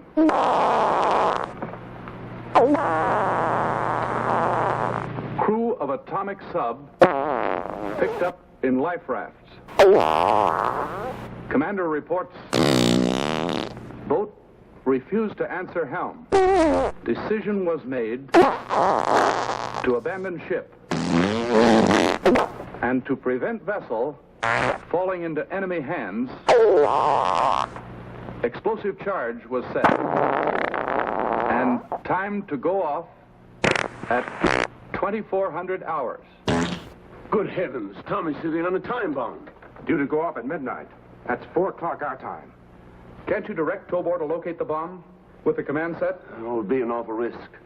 Tommy's already controlling him by ESP, and Tobor can't respond to 2 methods of control at once. What would happen? His electronic impulses conflict, jam his receptor tubes. Like when he flew the artificial moon. He went berserk. But if you don't try... He's right. Have headquarters find out where they placed the bomb. We've got to get word to Tommy. Ooh, how exciting. Give me a bigger wrench. Butterfingers, what's got into you anyway? You got screws loose, Bill? Wait, you hear? Cut it out! What's the matter with you anyway? I get it. Uncle Bruce must be trying to work you with his long-range command set. God had quit sending thought waves to you and let Uncle Bruce get through. I gotta!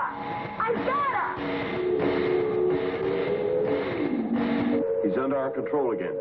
Tommy must have guessed that we're trying to operate him by remote command. Just chill, dude.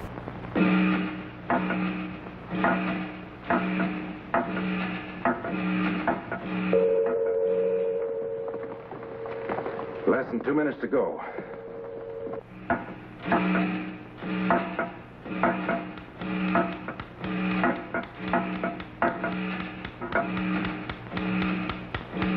A time bomb!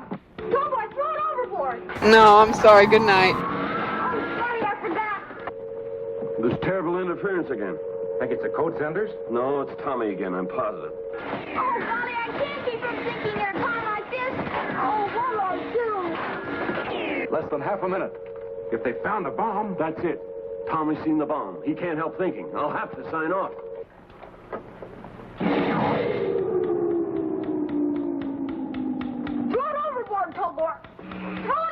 port. Hurry up, Tobor. Throw it a mile.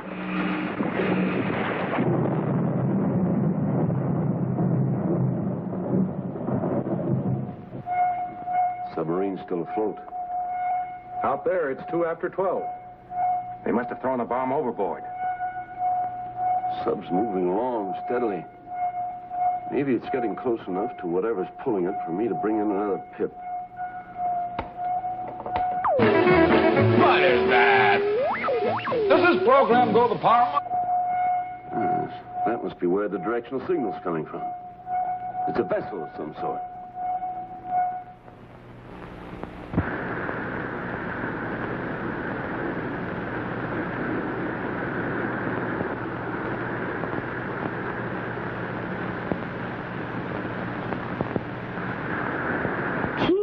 It's a pirate ship. That must be what's pulling the sub. Huh? Go out and play nothing but poker. You get a girl, and you poke her.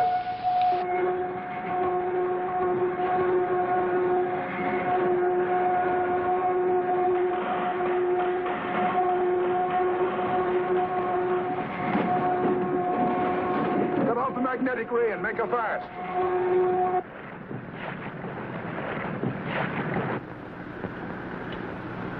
I can hide up in there. But what'll I do with you? I don't know. The Greeks made the Trojan horse work. Maybe you could be a Trojan horse. Okay. Our first cast brought in a fine fish. The atomic submarine will make a splendid replacement for this vessel.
There had to be at least 10 drawn.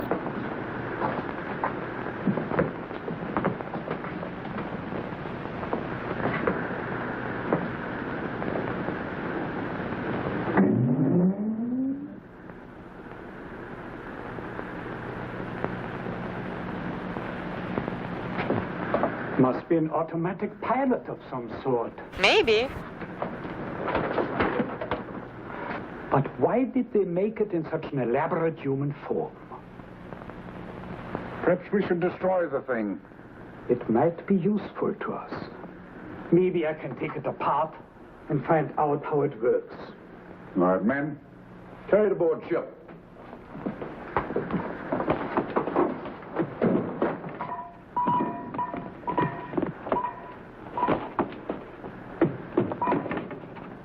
Now's the time to tell the world who we are and what we want. Their transmitter should be working again.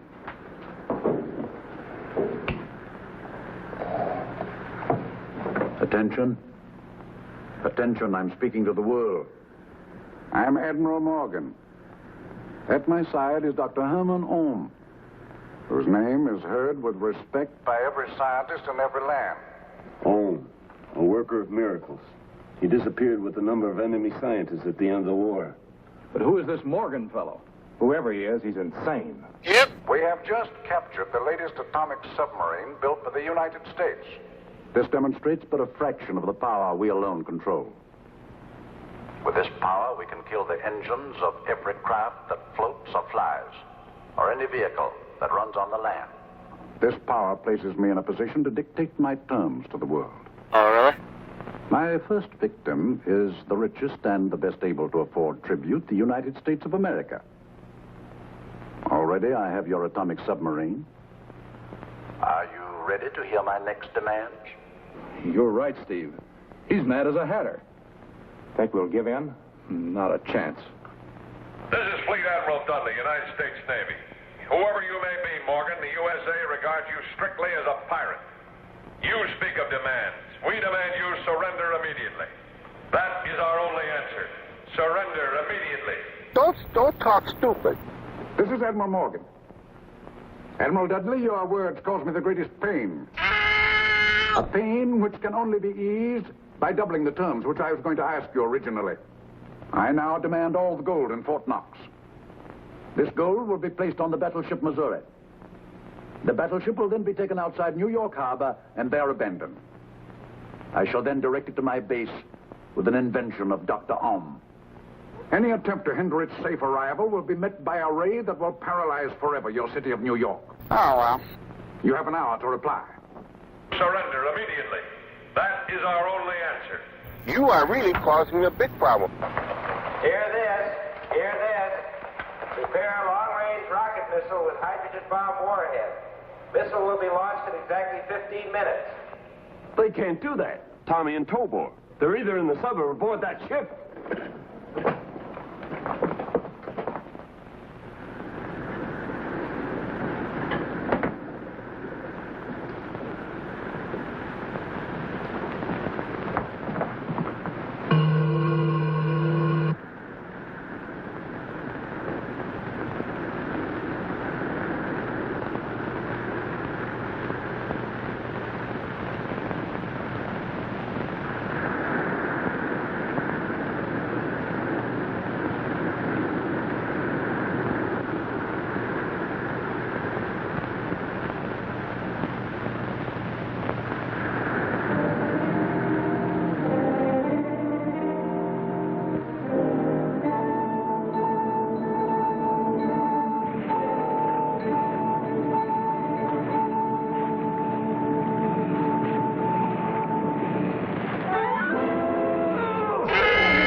This is so stupid. Woohoo! Yeehaw! You two, heave him overboard.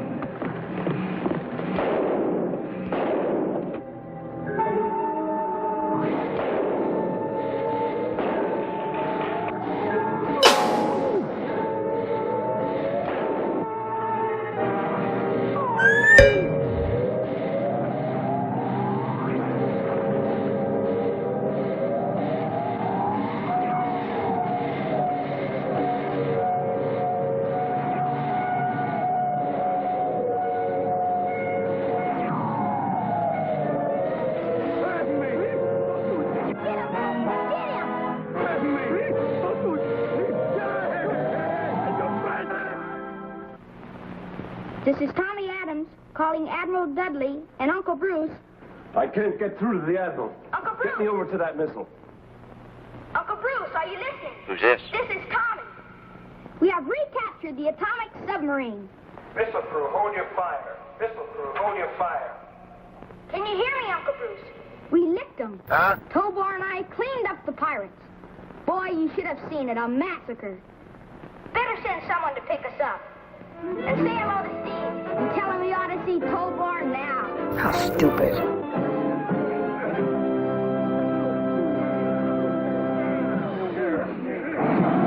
Attention Reaper Squadron. Attention Reaper Squadron. Command has determined Tobor as unstable. You are cleared for aerial assault. Copy that, Command.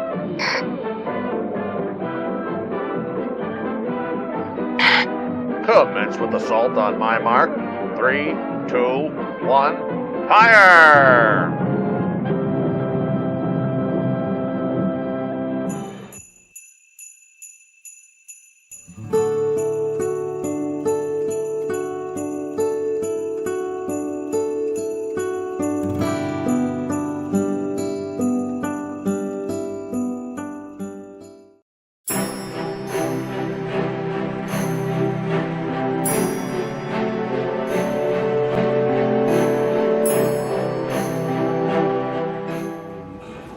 have some gifts to bring. Pa-rum-pum-pum-pum. Pum-pum-pum-pum-pum-pum. I have a robot toy. Pa-rum-pum-pum-pum. Ooh, rum-pum-pum-pum.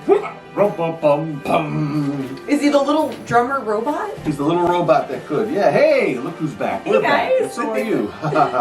Welcome hey, back. Did you enjoy Tobor? I hope you did. Now, this isn't Tobor. I just put a picture up, I think, anyway, of what Tobor, the toy I had. But this is another toy robot I found out and about on our little excursions to the flea market. He's pretty cool, huh? He's really cool. Yeah. He's very cute. Yeah, I actually had something like this when I was a wee ape myself, like a, one more like this. People love retro toy robots. These were popular in the 50s, 60s, and up into the 70s. And who knows? Maybe they kind of remind me of Rosie from. The Jetsons. The Jetsons, yeah. So maybe that's like Rosie's boyfriend or something. I should have said Rosie O'Donnell, but I don't know why that would remind you of her. No, not Rosie O'Donnell. Yes. Not Rosie the Riveter, but Rosie. The robot. The robot. Yes. And maybe she has a riveter too. She has rivets. That's for yeah, maybe she's got rivets. Anyway, hope you enjoyed that. It was really fun. It takes you back to that throwback sci-fi thing with the robot. Yeah. It's cute. Yeah, and that's probably as good as it gets on tonight's show because coming up next we have a made-for-TV movie from 1972, but at least it's in color, right? It is. So it's called Home for the Holidays, starring Sally Field, and it was originally made for TV film. Yes. And you think your family drama is bad. This one has a lot of family drama where some of them are murderers. We're going to turn it into the Lifetime channel, guys. So they're going to find out what's going on. There's something going on with the family trying to kill off the other family, and you guys will see it here, and it's got some fun sound effects to make it more enjoyable. Thanks to you, Grim. Look at his gut. What are you watching over there? Boy. Oh, you're okay. Well, they're twins. All right. Yeah, we got some stuff in the background. He's got some movies and stuff over there playing. Yeah, because we're supposed to be hosting a show. Grim. Look over here. But we're all festive. We have eggnog and cookies and popcorn and all kinds of good yummies, ham and turkey, and we got TV on, and it's just a real chill. This is the chill room in the cemetery. Yeah, we're warm and cozy here by the fireplace, and you're looking really snazzy in your red jacket. And I didn't even mention this at the beginning of the show, but you are gorgeous tonight. I love that on you. Oh, thank you, Doesn't she look great, everyone? Yes. some Christmas blink. Yes. Christmas sparkle. And then some, yes. Yeah. All right, then, let's get into the first half of Home for the Holidays, okay? And we'll be right back and talk to you and see if you're still awake, number one, and then stay awake, yes. And we'll talk some more. So hey, have fun with this in the chat, and here it is, the first half of Home for the Holidays. There's no place like home for the holidays. Even though someone's trying to put a knife in your back. Yikes.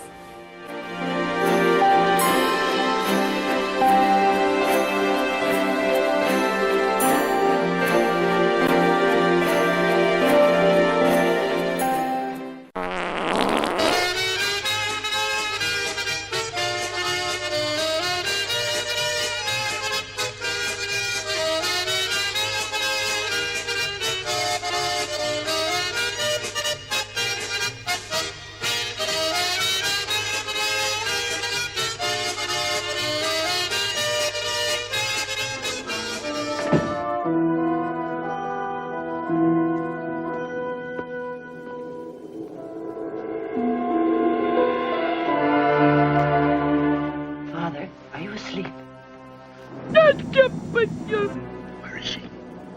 In her room, I expect. I haven't seen her. What time is it, Ginger? It's 5:30. I'm on my way to pick them up. Is it still raining? No, Father. It's let up for a while. Take care, Alex. Drive carefully. I will. Now you go back to sleep.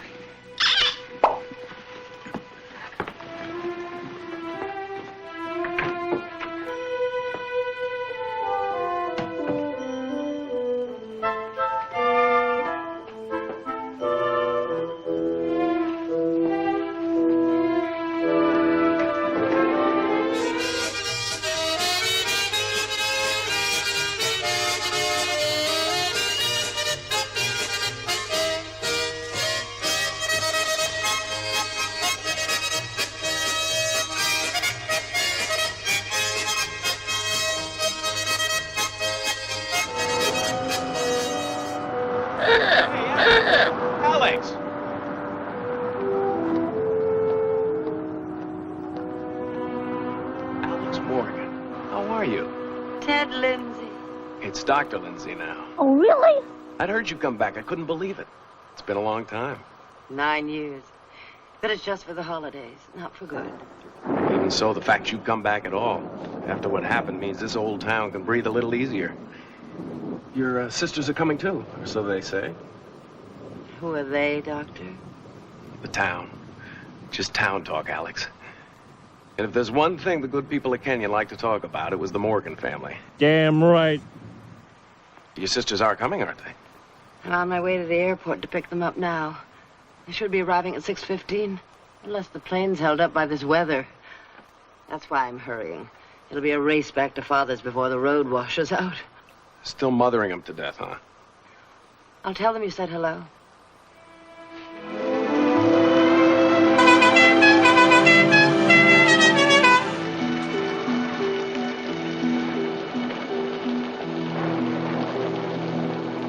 Let's go get a drink before we catch pneumonia. Freddie, you drank enough on the plane to last you through New Year's Eve. Come on, Chris. Help me with the luggage. No, you've been stalling too long. Unless you tell me exactly what this family crisis is, you can drive me back to the airport. Please, Joe. What's wrong, Alex? Is Father ill? He's dying.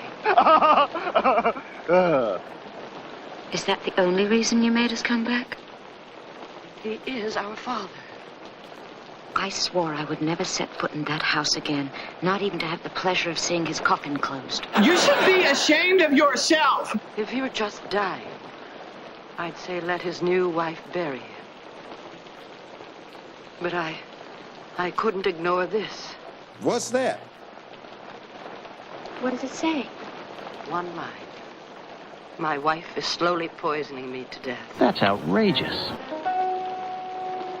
We may not care whether he lives or dies, but we can't let that woman get away with murder. Again.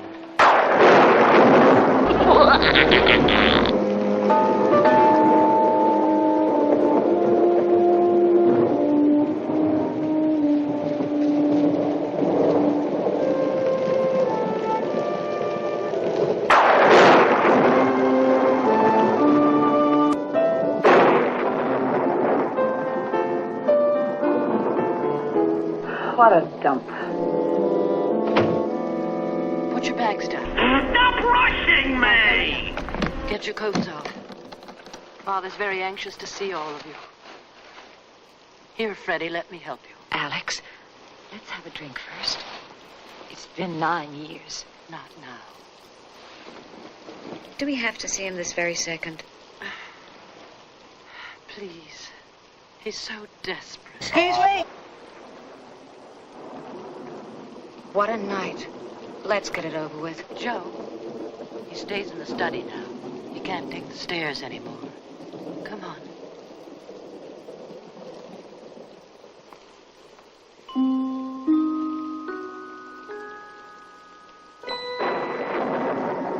How do you do?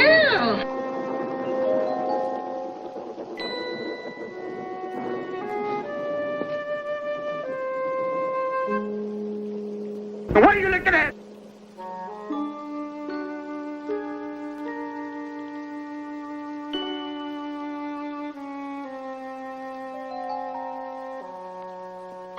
She's walking around like she's all that.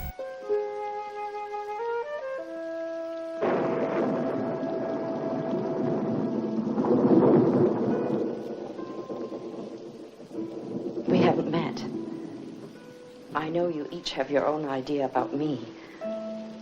I won't try to change those opinions, but I do hope that while you're here, we can all at least be civil to each other. Your father, when he used to be in the mood to talk, went on at great length about each of you. It was talk of the past, of course, but I still feel I know you well. Well, he's in there waiting. I would have liked to have welcomed you properly when you arrived, but this moment belongs to him. He's longed for it for many years. Too many.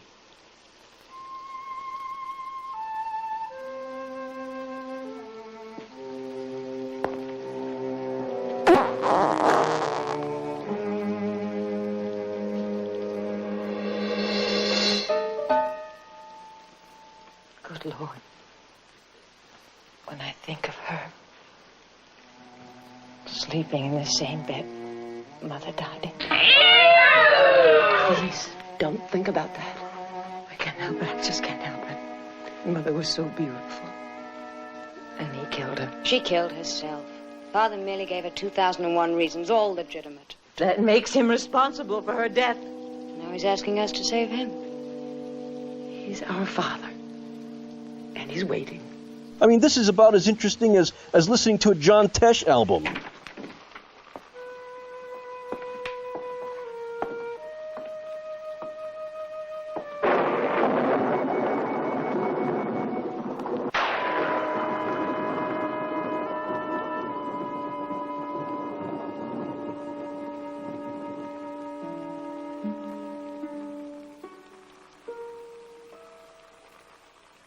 Shut the door. That woman has ears that can hear sunshine.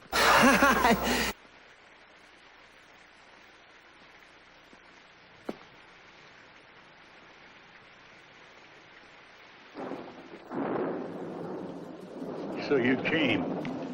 You all came. Christine, you were so young when you left. Is it graduate school that you're in now, or haven't you started yet? No, I'm in my first year. Joe, I stopped counting the husbands after the third. So did I. After I found out you didn't have to marry them to sleep with them.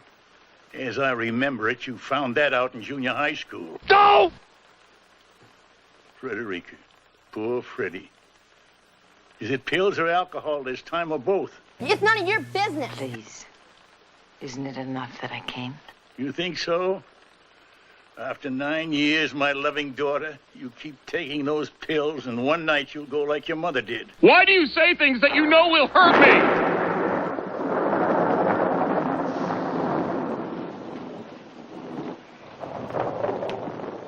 Well, shall we talk about what we're supposed to be here for? She's out there listening.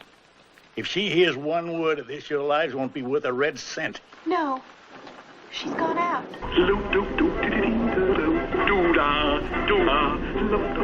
Looks like she's heading towards the barn.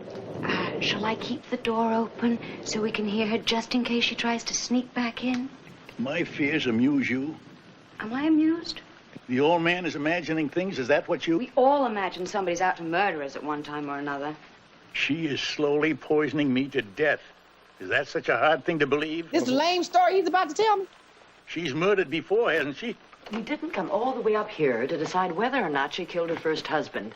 The point is, Father believes she's trying to kill him. But you don't believe it. None of you do. I believe it. Yes, you must. What else? Even you, Alex. Even you would never have come home if you thought I was dying of natural causes. And your wife knows this? She knows why we're here? No. She thinks you came home because I begged you to. I told her I needed your forgiveness. You confusing me. And you needed my money. Well, I hope she believed you. For our sakes. You haven't accused her, have you? To her face? She called me a senile old fool and even offered to phone Sheriff Nolan for me. Maybe that's what we should... No!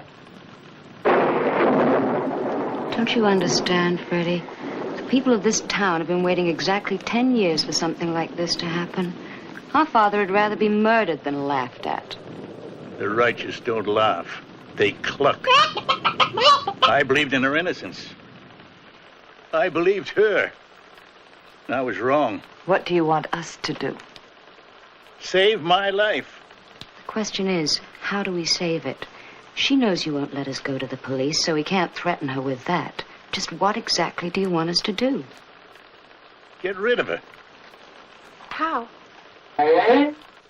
Kill her. So now you're going to tell me the whole story, see?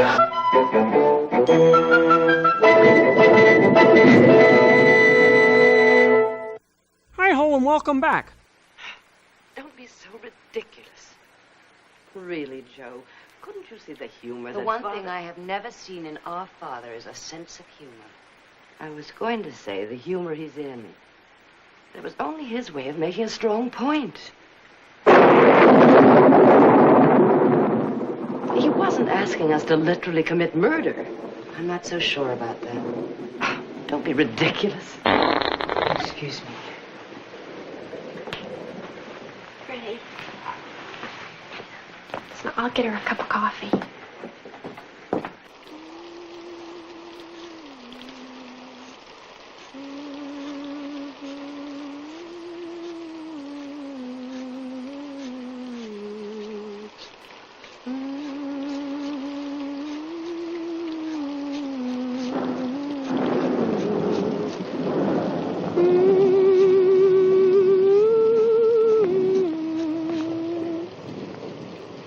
Christine? I came to get a cup of coffee. It's for Freddie. Well, let me fix it for you. Sit by the stove. This weather chills right through the walls.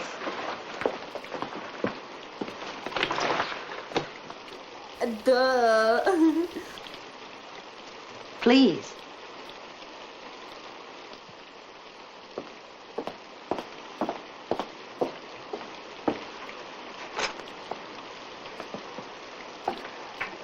Does Mrs. Killian still work for my father? Yes. Yes, but she's been ill. She cooked up the basics of a Christmas Eve dinner last night. She kind of expected she wouldn't be well enough to come in today. But how she walks through those woods, even when she's feeling her best, I'll never know. They scare me to death. I've got dinner in the oven, but it'll be a good while before it's ready. This is for ladies only. There's some nice cheese if you need something to hold you. No, thank you. I'll just get Freddie her coffee. She's not feeling very well. Yes. I understand from your father that she also takes pills. If that's the case, she shouldn't be drinking so much alcohol. She shouldn't be drinking any at all. It's heartbreaking. A girl so beautiful and so young. I overheard Alex telling your father that Frederica's never gotten over your mother's death. What it's done to her. Does Frederica still blame your father for your mother's death? I think so. Yes. Nice girl, but about as sharp as a sack of wet mice. Most of us can never accept the terrible fact of suicide. But I suppose drinking a little too much is better than going a little too mad, as I did. Your coffee's ready. Thank you.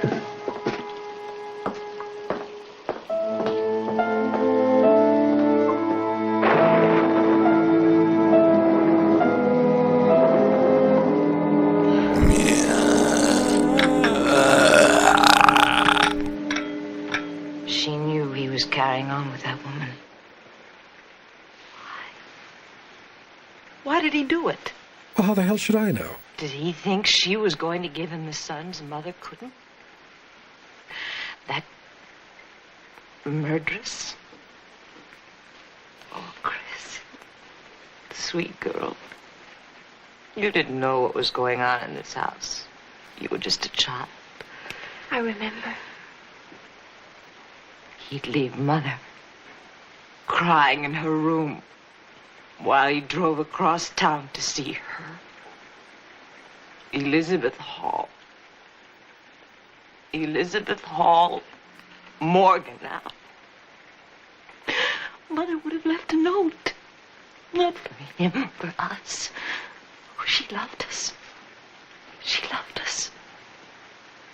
I haven't been loved since the day she died. Oh! Of a broken heart. Didn't she?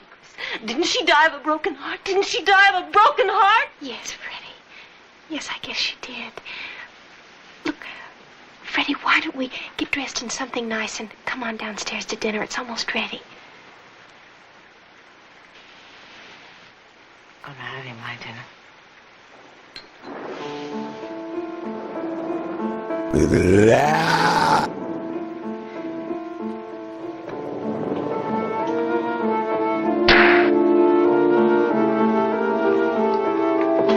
roses are red, and how do you do? Drink 4 of these and boo boo boo boo.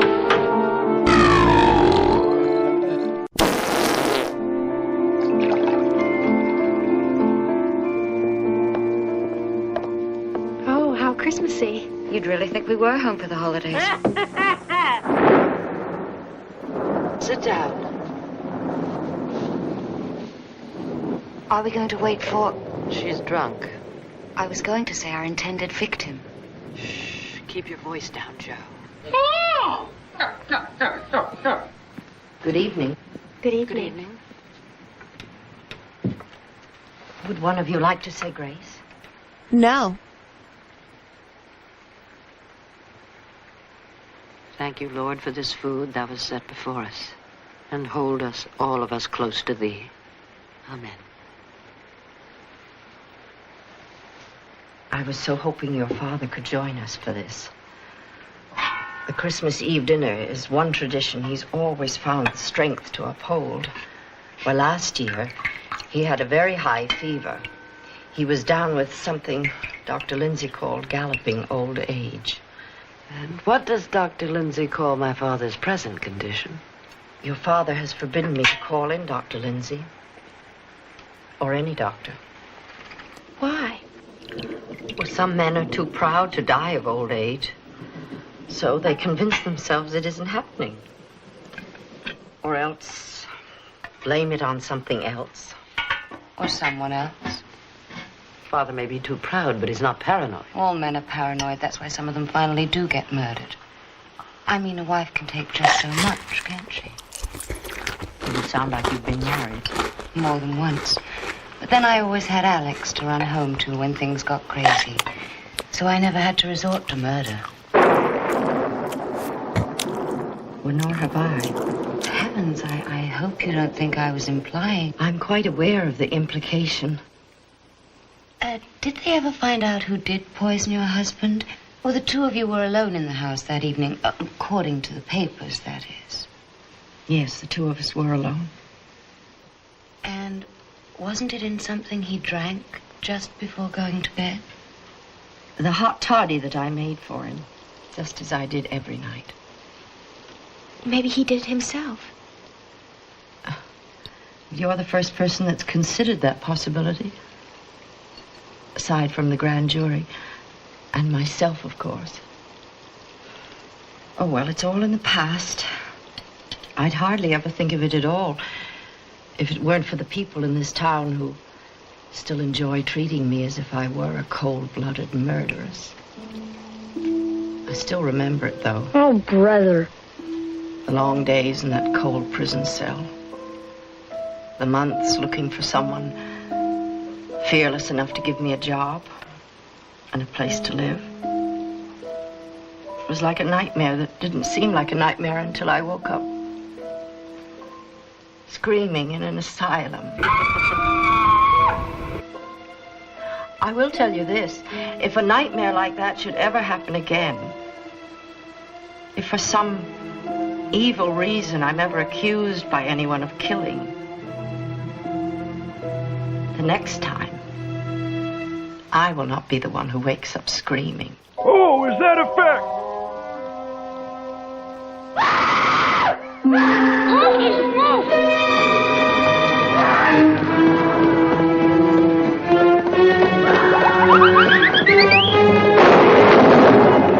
She's in the sewing room.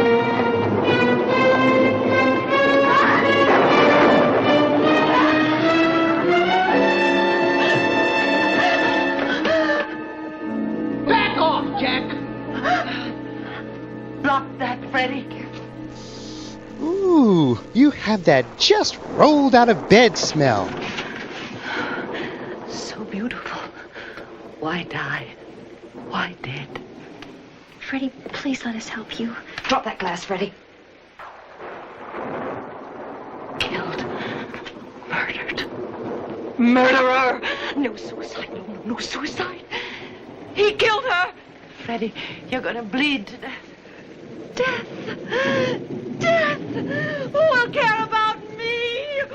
Ah, don't be a dingbat, will you? Mother will, because Mommy loves me. Mother Father's gone, Freddie.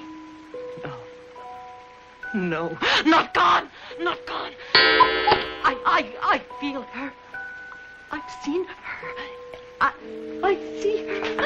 I see her. I see her. I see her. Come on, Freddie.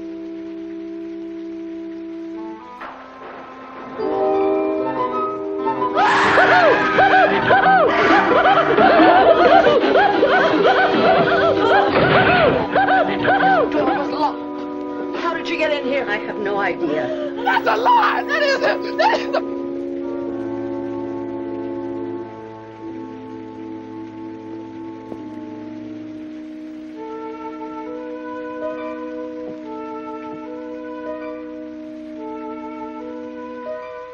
Why didn't you take a picture? It'll last longer.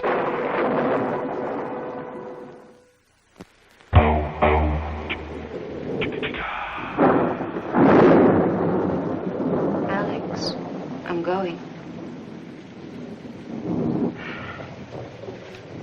And it's still raining. You can't fly in this weather. I'd better call and make sure there'll be an evening train.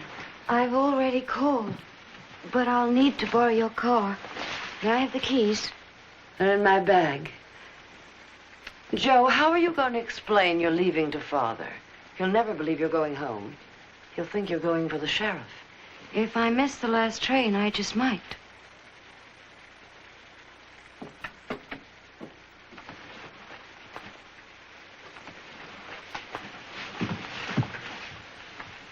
Chris? You better not be using my hair crimper on your bad place again. Chris, I'm ready to leave.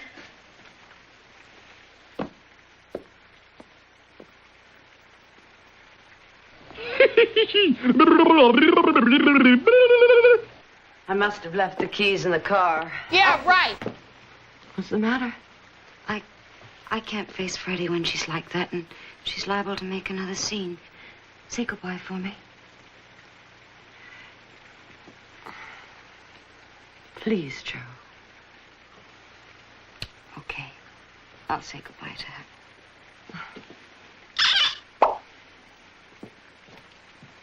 Alex? Yeah? What'll I tell Father? That he'll believe, I mean. Let me handle it. It could be months before he even notices you're gone.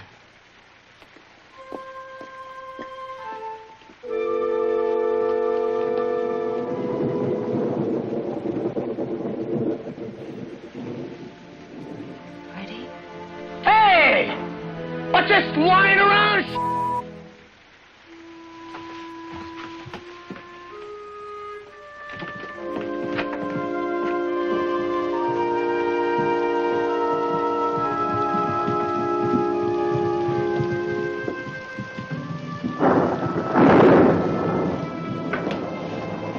Aren't you going to tell him that... No.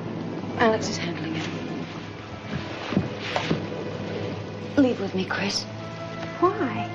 Oh, Joe, now don't start spooking me with your eerie feelings. Oh, baby. Don't you be the one who wakes up screaming.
Oh, this totally sucks.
Ted. You look more like a woman every time I Hi. see you. Hi. I was just in the neighborhood, and I thought I'd drop by and say Merry Christmas. Come on in. I'd like to kiss you, but I just washed my hair. What is it? Open it.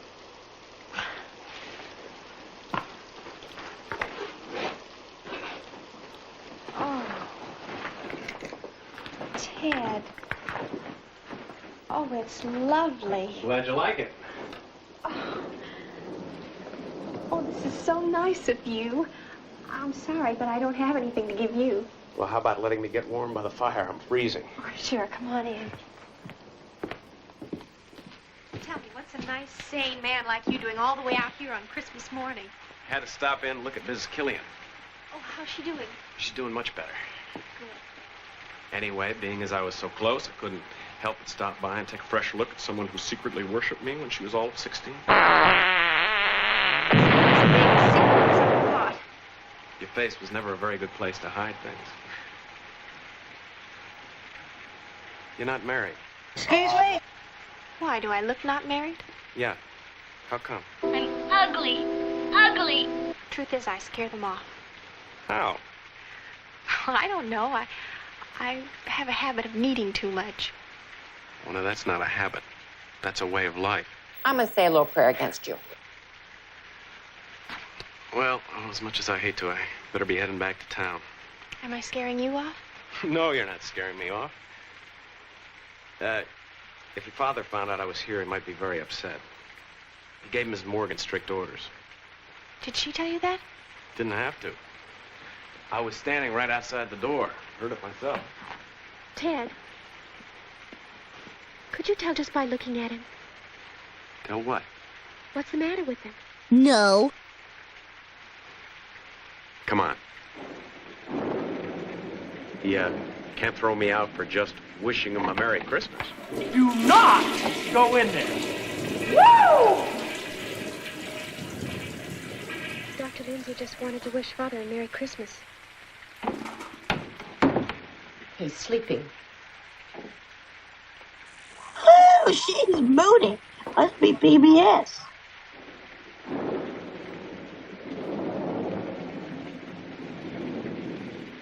Look, I know it's bothering you. But unless your father would allow me to do the lab tests, it would be his word against mine. And hers. Well, how do you know? Did Alex show you the letter? No? Well, Father wrote her that Elizabeth was trying to poison him. That's funny. Because it was Elizabeth who asked me to come here. It was about a month ago. She told me that he'd accused her of trying to poison. She was hoping that I'd be able to prove to him that he was just imagining things. Well, now, she wouldn't have done that if she weren't innocent. Or clever. Look, if the roads are clear tomorrow, why don't I stop in again? You think there'll be a washout? Hard to tell. The river's still rising. Swing! In any case, call me if you have a sudden need to hear a friendly voice. Keep it that way. Till I get back. Starting to feel a little prickly heat in your groin area?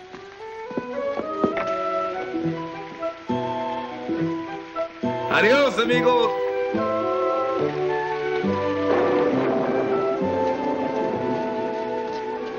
See you later.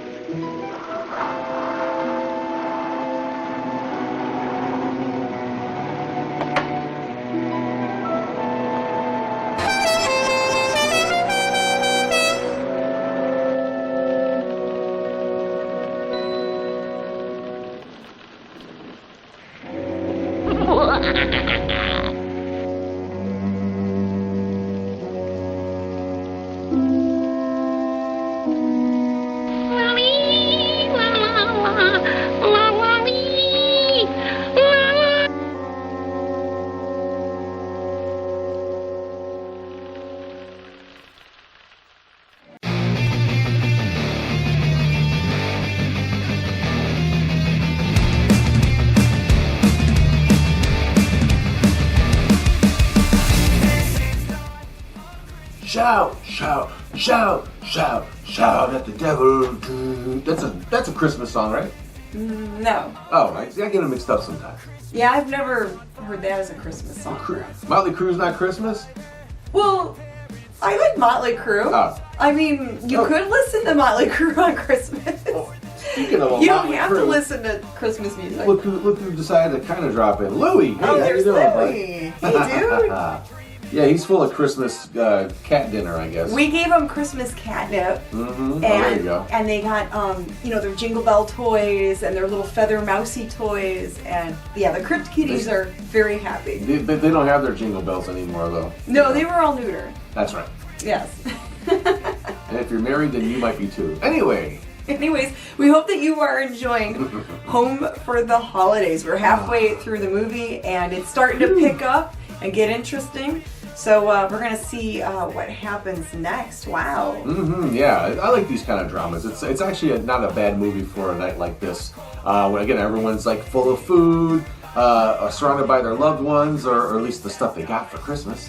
And going through it all, you know, my ideal Christmas night is, hanging out by the fireplace, even though there's no fire in it, watching some bad, cheesy movies, and reading comic books, stuff like that. And yeah, just a night to relax. Well, I guess we have to get back to the movie here, but it's just been a lot of fun today, having a good time, and this whole weekend was great. I mean, we got so many nice cards from our fans out there, and some nice gifts. Thank you very much, all who sent something. Snackmaster General Greg, you're the best, as always. Who else sent us some stuff? Eric Pigors. Yeah, Eric Pigors, Grandpappy sent us a card. Bobby Harvey Jr. sent us cards. Our buddy, good friend out in LA, Bob Ritchie. Thank you, my man. I mean, there were so many cards and stuff that we opened on Friday. It was so much fun, so thank you so much. Yes, and none of it's necessary, but it is very much appreciated, and it doesn't go unnoticed here at the Harry Scary Hangout. Let me tell you. Wow. All right. Well, I guess we should roll into the last half and finish up this turkey of a movie. There's no place like Home for the Holidays. Home for the Holidays. Home for the Holidays I'll get from it 1972. Right. That's right. And let's it's picking up, so let's watch the rest of it. It's looking good. Sounds like a plan to me. And we'll be right back here on The Mummy and the Monkeys Very Merry Harry Scary Hangout Weekend. Right, Louie? Louie's Harry Scary. Oh, he's so lush and plush. Aw, Lulu. Merry Christmas, little hairy guy. From one hairy guy to another. Woo-hoo.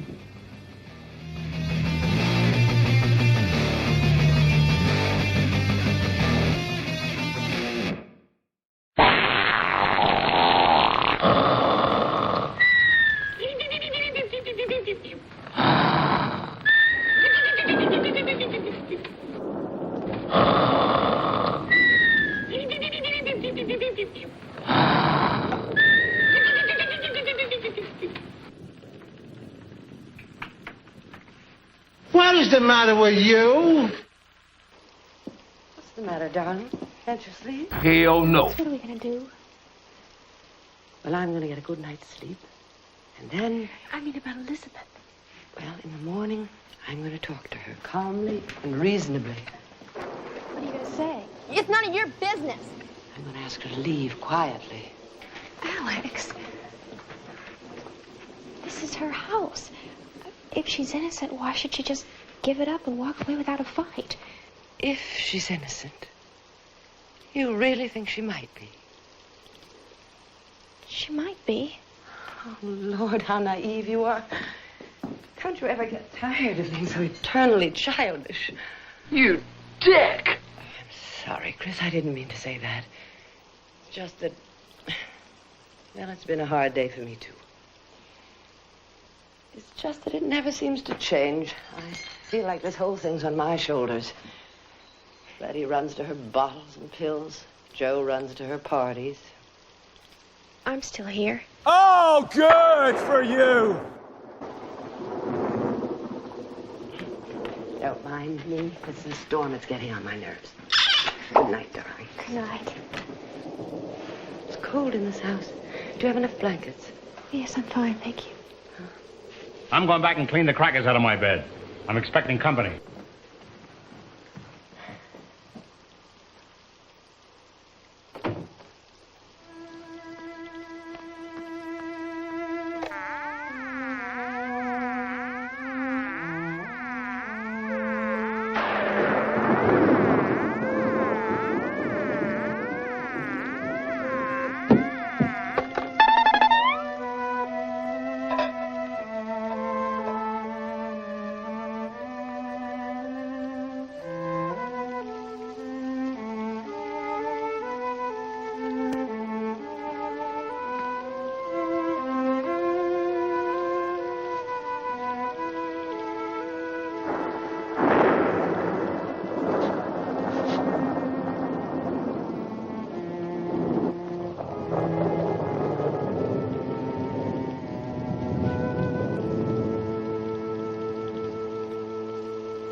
of us seem to be having trouble sleeping tonight. Would you like some of this? What is it? Warm milk and honey. I made some for your father earlier. But I don't suppose your sister allowed him to drink it. You are so right. Why don't you get yourself a mug and have some? No, thank you. I never need anything to help me sleep. Just restless. Yes, I guess that's it. I understand. Good night. Good night. Did you know the telephone was out? Yes, I did. From the storm, I would imagine, wouldn't you? Yes.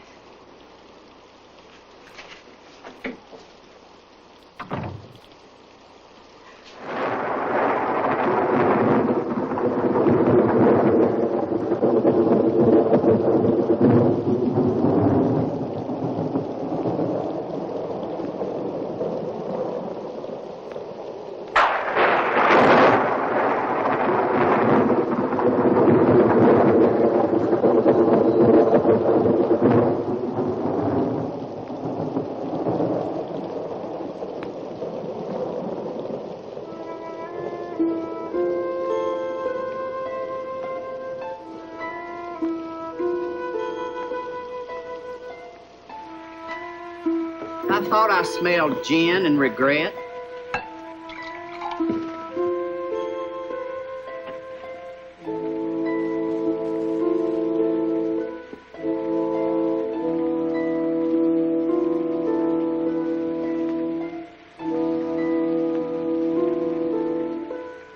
Keep away from me, meathead.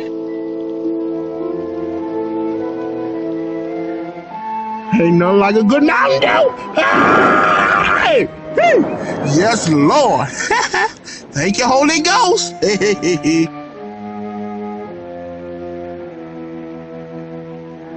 Well, you're just in time for what might be a very unhappy ending.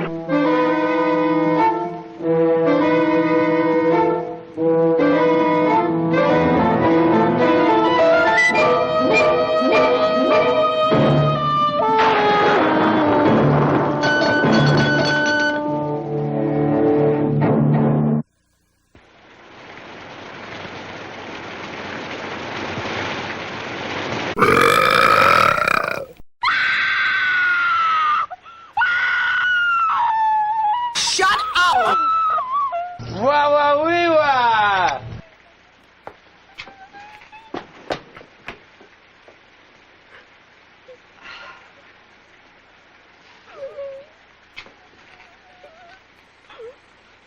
My, people come and go so quickly here.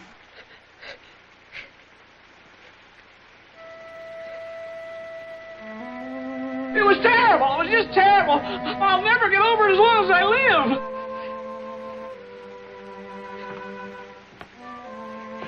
She's dead. What's happened? What's going on up there? Stay with Father.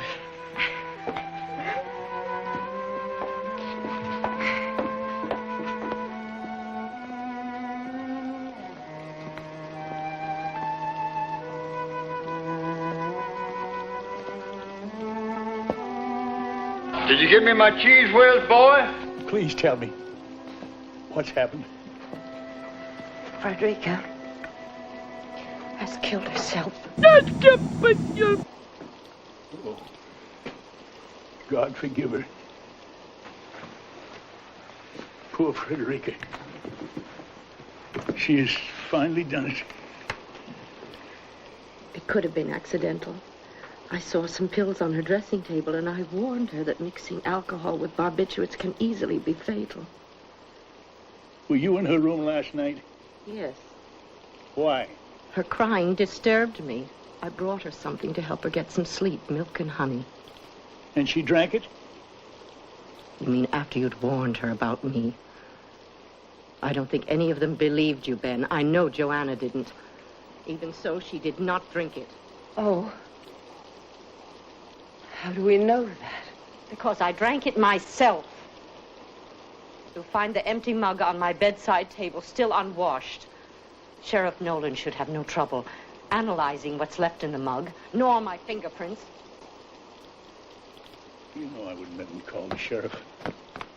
Well, they couldn't even if they wanted to. The phone is dead. And it rained heavily all night. The roads are bound to be washed out. We are trapped here. There's no way back until the river goes down again. Now, you'd better get back to bed before you catch your death. There's no mug on your table. There's no mug. And there are no pills or vials in Freddie's room. I have never been accused of something so heinous!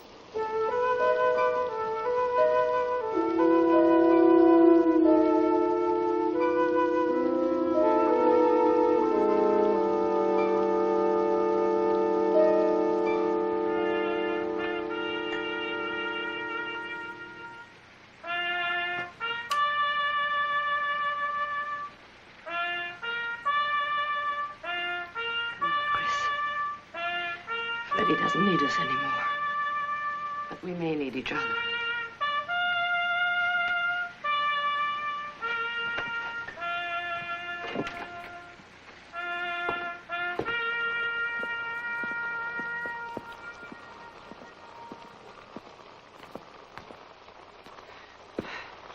I think I'd better look in on Daddy. You fix some coffee. We need something in our stomachs. Alex, I don't want to be alone. That's all right, darling. She's in her room. I'll leave the study door open so I can hear you if you call.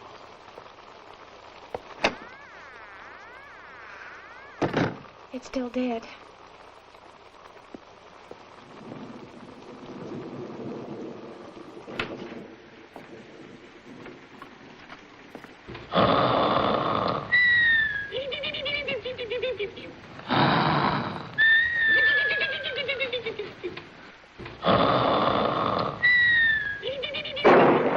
Well, isn't that special?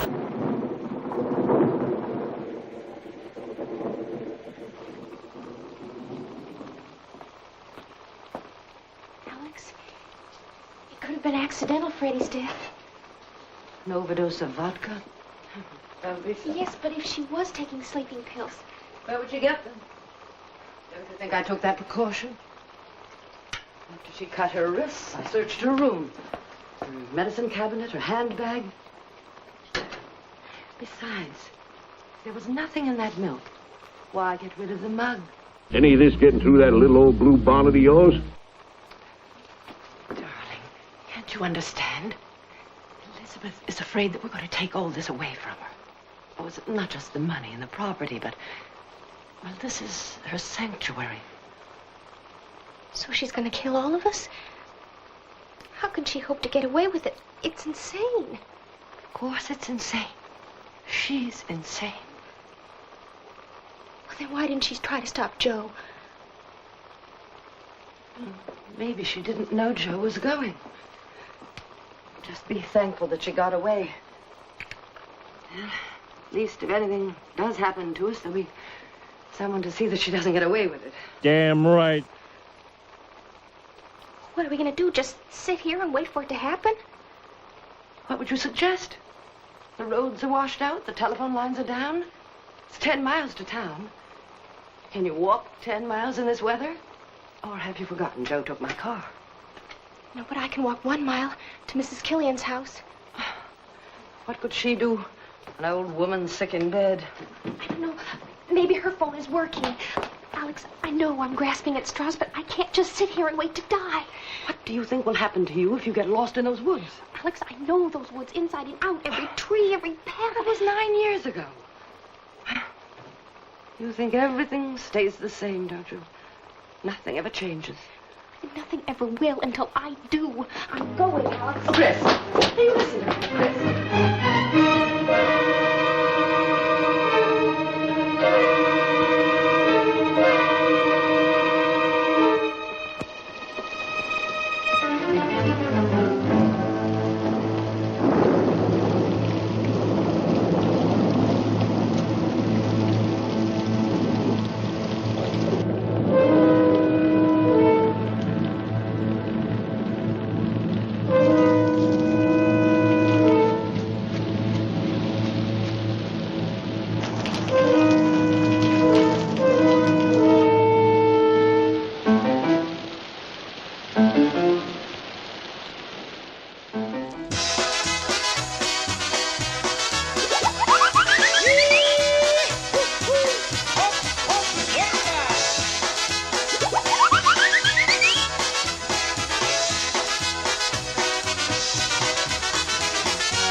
stop the world, I forgot to climb aboard. I was dancing a polka while people shout and roar, listening to the music, sharp as a sword. Oh, please stop the world, I forgot to climb aboard.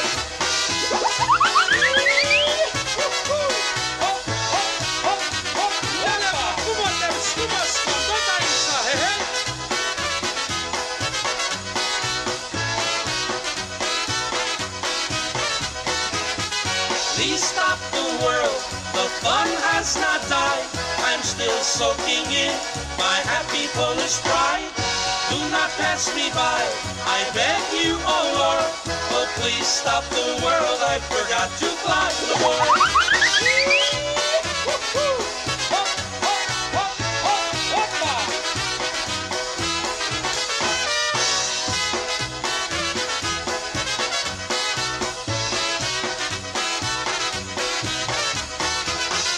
Please stop the world and take me along. I'll teach the whole wide world to sing a little.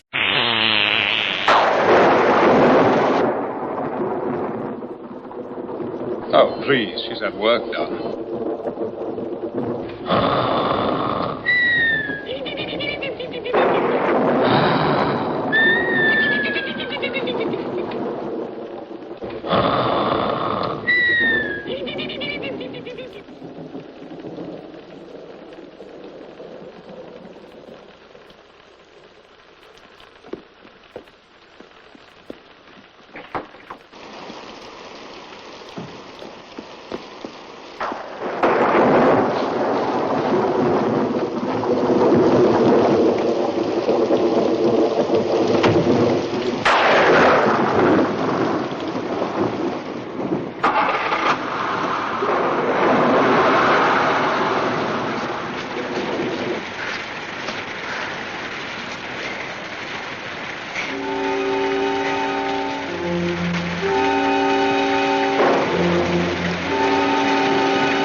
dead.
Father's dead, and she killed Joe.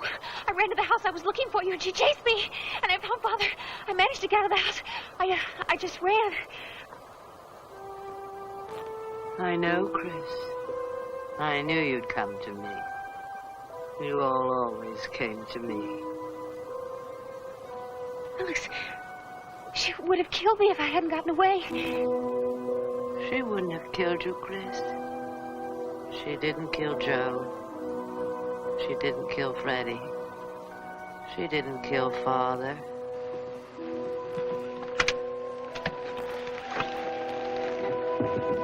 No!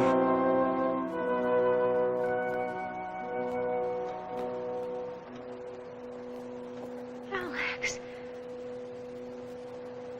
Why?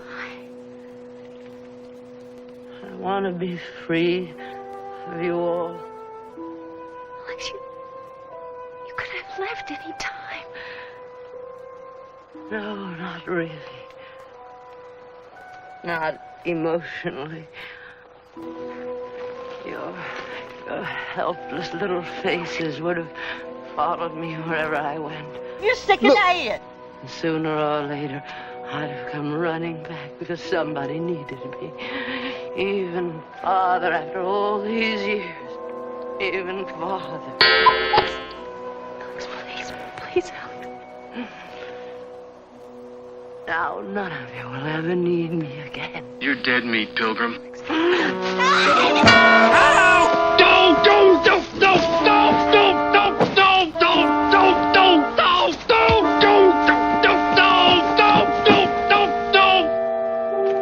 I can't help it. I'm a greedy slob. It's my hobby.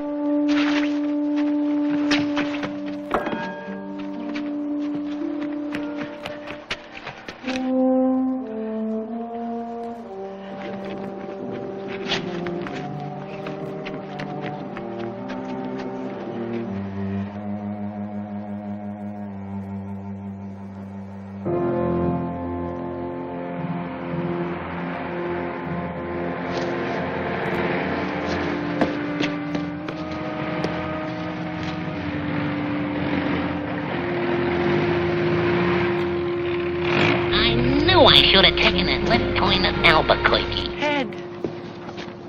Alex, what happened? Ed, they're all dead. Joe and Freddie and Father, they're all dead. Oh, get out of here!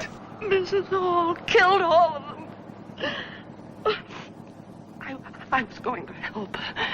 I thought Chris would be safe.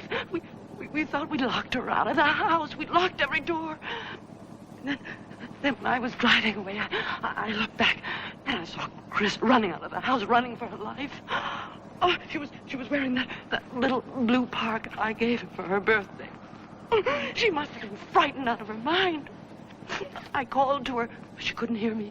She just kept running into those godforsaken woods. Let me take you back to town. We'll take your car. No, I've got to find Chris. She's all I have left.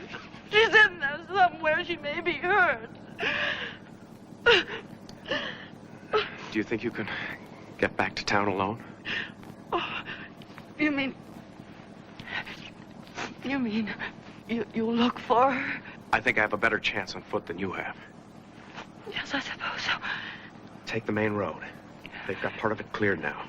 Tell Sheriff Nolan to get some troopers in there to back me up. It'll be morning before... I'll be okay. You just come back here with the sheriff. Tell him everything. Show him the letter. The letter? Chris told me your father wrote to you and what he said. How could Chris? I stopped by Christmas morning. Uh-oh. Oh, yes, I forgot. I saw your car. I was busy taking care of Freddie. You can find the main highway, can't you? You won't get lost again. Hurry, Alex. Stop rushing me!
Are you the police?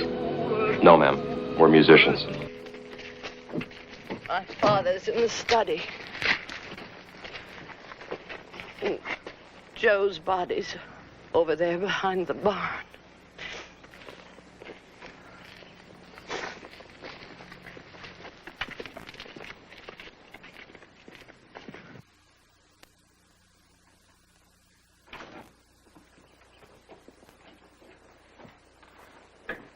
Sister's body? Upstairs in the bedroom. Thank you. Don't mention it! I'll show you.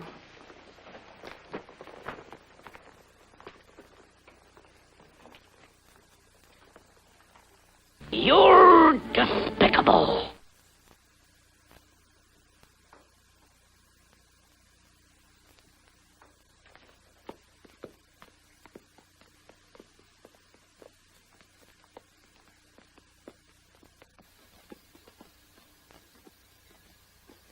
Alex? Yes?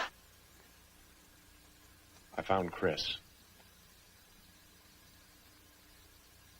I put her in there. Sheriff, I have to call the coroner. Well, before you do, I have a few questions.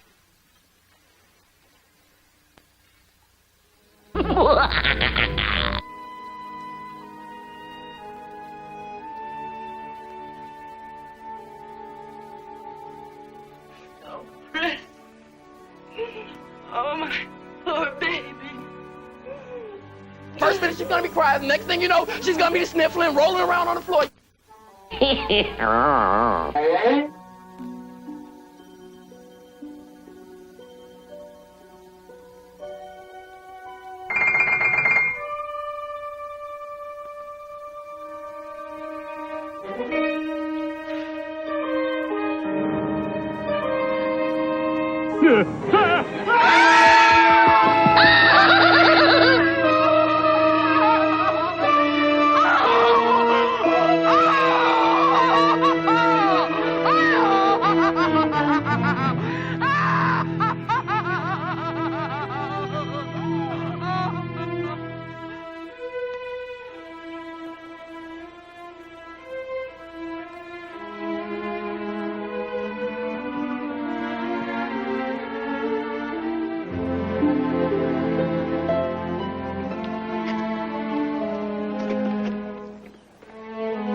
Now,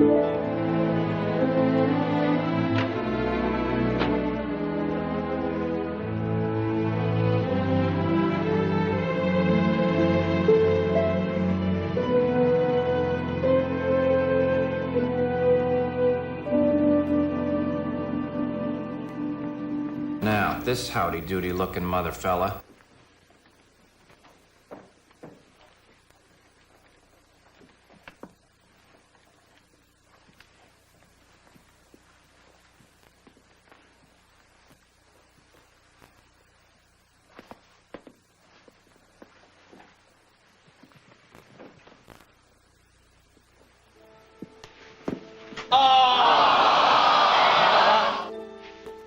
Take care of her. Okay. I will. Is this a happy ending or a sad ending? It's an ending. That's enough.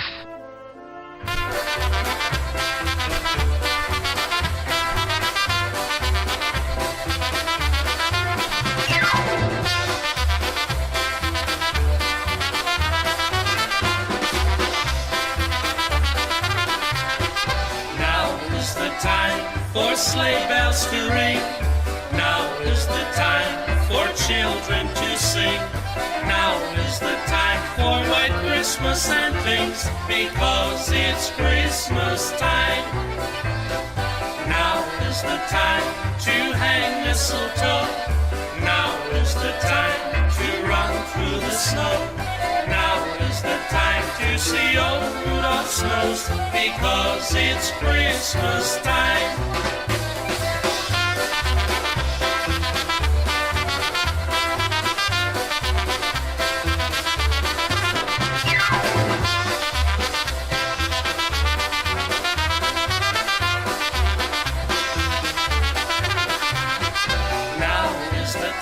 Christmas stories we will tell.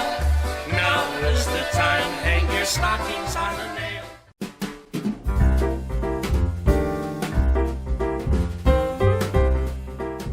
Well, wow, what a flick. Let me tell you, it's, now I know we haven't shown this in a few years. But there you go, there's Home for the Holidays with Sally Field. Hope you liked it. Yeah, hopefully you guys enjoyed it. And what did you think of Grimm's sound effects? Do you have like a favorite sound effect that he puts in the movies? Peanut butter. That wasn't in this one though. I don't remember that one being in there. No, this goes before that. Yeah, we originally hosted this, I think, back when we were hosting shows on Facebook. I think we showed it during like a Christmas in July episode too, so yeah. Never showed it around the holidays, so here you go. Might have been from a few years ago. Yeah. So it's nice to play it again, and we can watch it all together here on YouTube. And let's face it, there's only so many movies we could ever show anyway, because we're public, we use public domain, and we're an independent operation. So you're going to see some of these things a few times, so deal with it. We try not to repeat them too much. We give it some time, and then we'll repeat some movies. Yes. And then we're always on the lookout for independent films and indie filmmakers that are willing to work with us. It's true. We would be interested in hosting your films. So if you know any filmmaker friends out there, send them our way. They can email us. We love to see it. That's right. So hey, wow. Anything you want to talk about Christmas-wise? I mean, it's been quite a weekend, I think, between the ice and windstorms, snowstorms. Half of the country's been facing. The stresses of Christmas. Are all done, all under the table. And I think the best present of all, though, is you guys. Is having you around Grimm and having the people out there that we care about. I agree with that, Janet. Very well said. I like that. Yes. Yes, I think that's the best Christmas present that we could ever have. It is, and I don't want to punch anybody in the throat that says there's only like 365 days till Christmas tomorrow. Boom. Yeah, after all this, I'm good with Christmas for a while. Hey, no lie. Speaking of that, I popped into a local grocery store around here, and I saw somebody on Facebook post that they have Valentine's stuff out, but I have the photo evidence. I have proof. They also had out St. Patrick's Day. What? Yes. That early? Yep, here's the picture. Took that today. Wow. I couldn't believe it. A little ahead of the game. Well, we were late sending out any cards. Actually, we didn't send out any cards this time, so we'll probably be Christmas early. Cards, yeah. Christmas cards, so we'll be early and ahead of the game when we send out Valentine's. That's right. Let's send our Christmas cards out in January. Yeah. I was disappointed they didn't have Easter stuff out.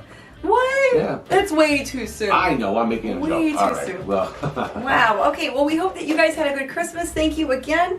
And I wanted to put those jammies back on that we wore before. It is that time, Janet Decay, Let's get our jammies, to slip on our jammies and cozy up on the couch and watch some cheesy flicks, because why stop now, right? This is what we do. It's in our blood. Let's keep watching the cheesy. That's right. So thank you again for joining us on our first Mummy and the Monkeys Very Merry Harry Scary Hangout Weekend. Hopefully we can do it next year, and hopefully you'll be here to watch it. So thanks a lot, everyone. We love you, and good night, good fright, and Merry Christmas! Merry Christmas! Happy holidays! Happy holidays, guys! One and all. Woohoo! Happy holidays! Do-do-do-do-do.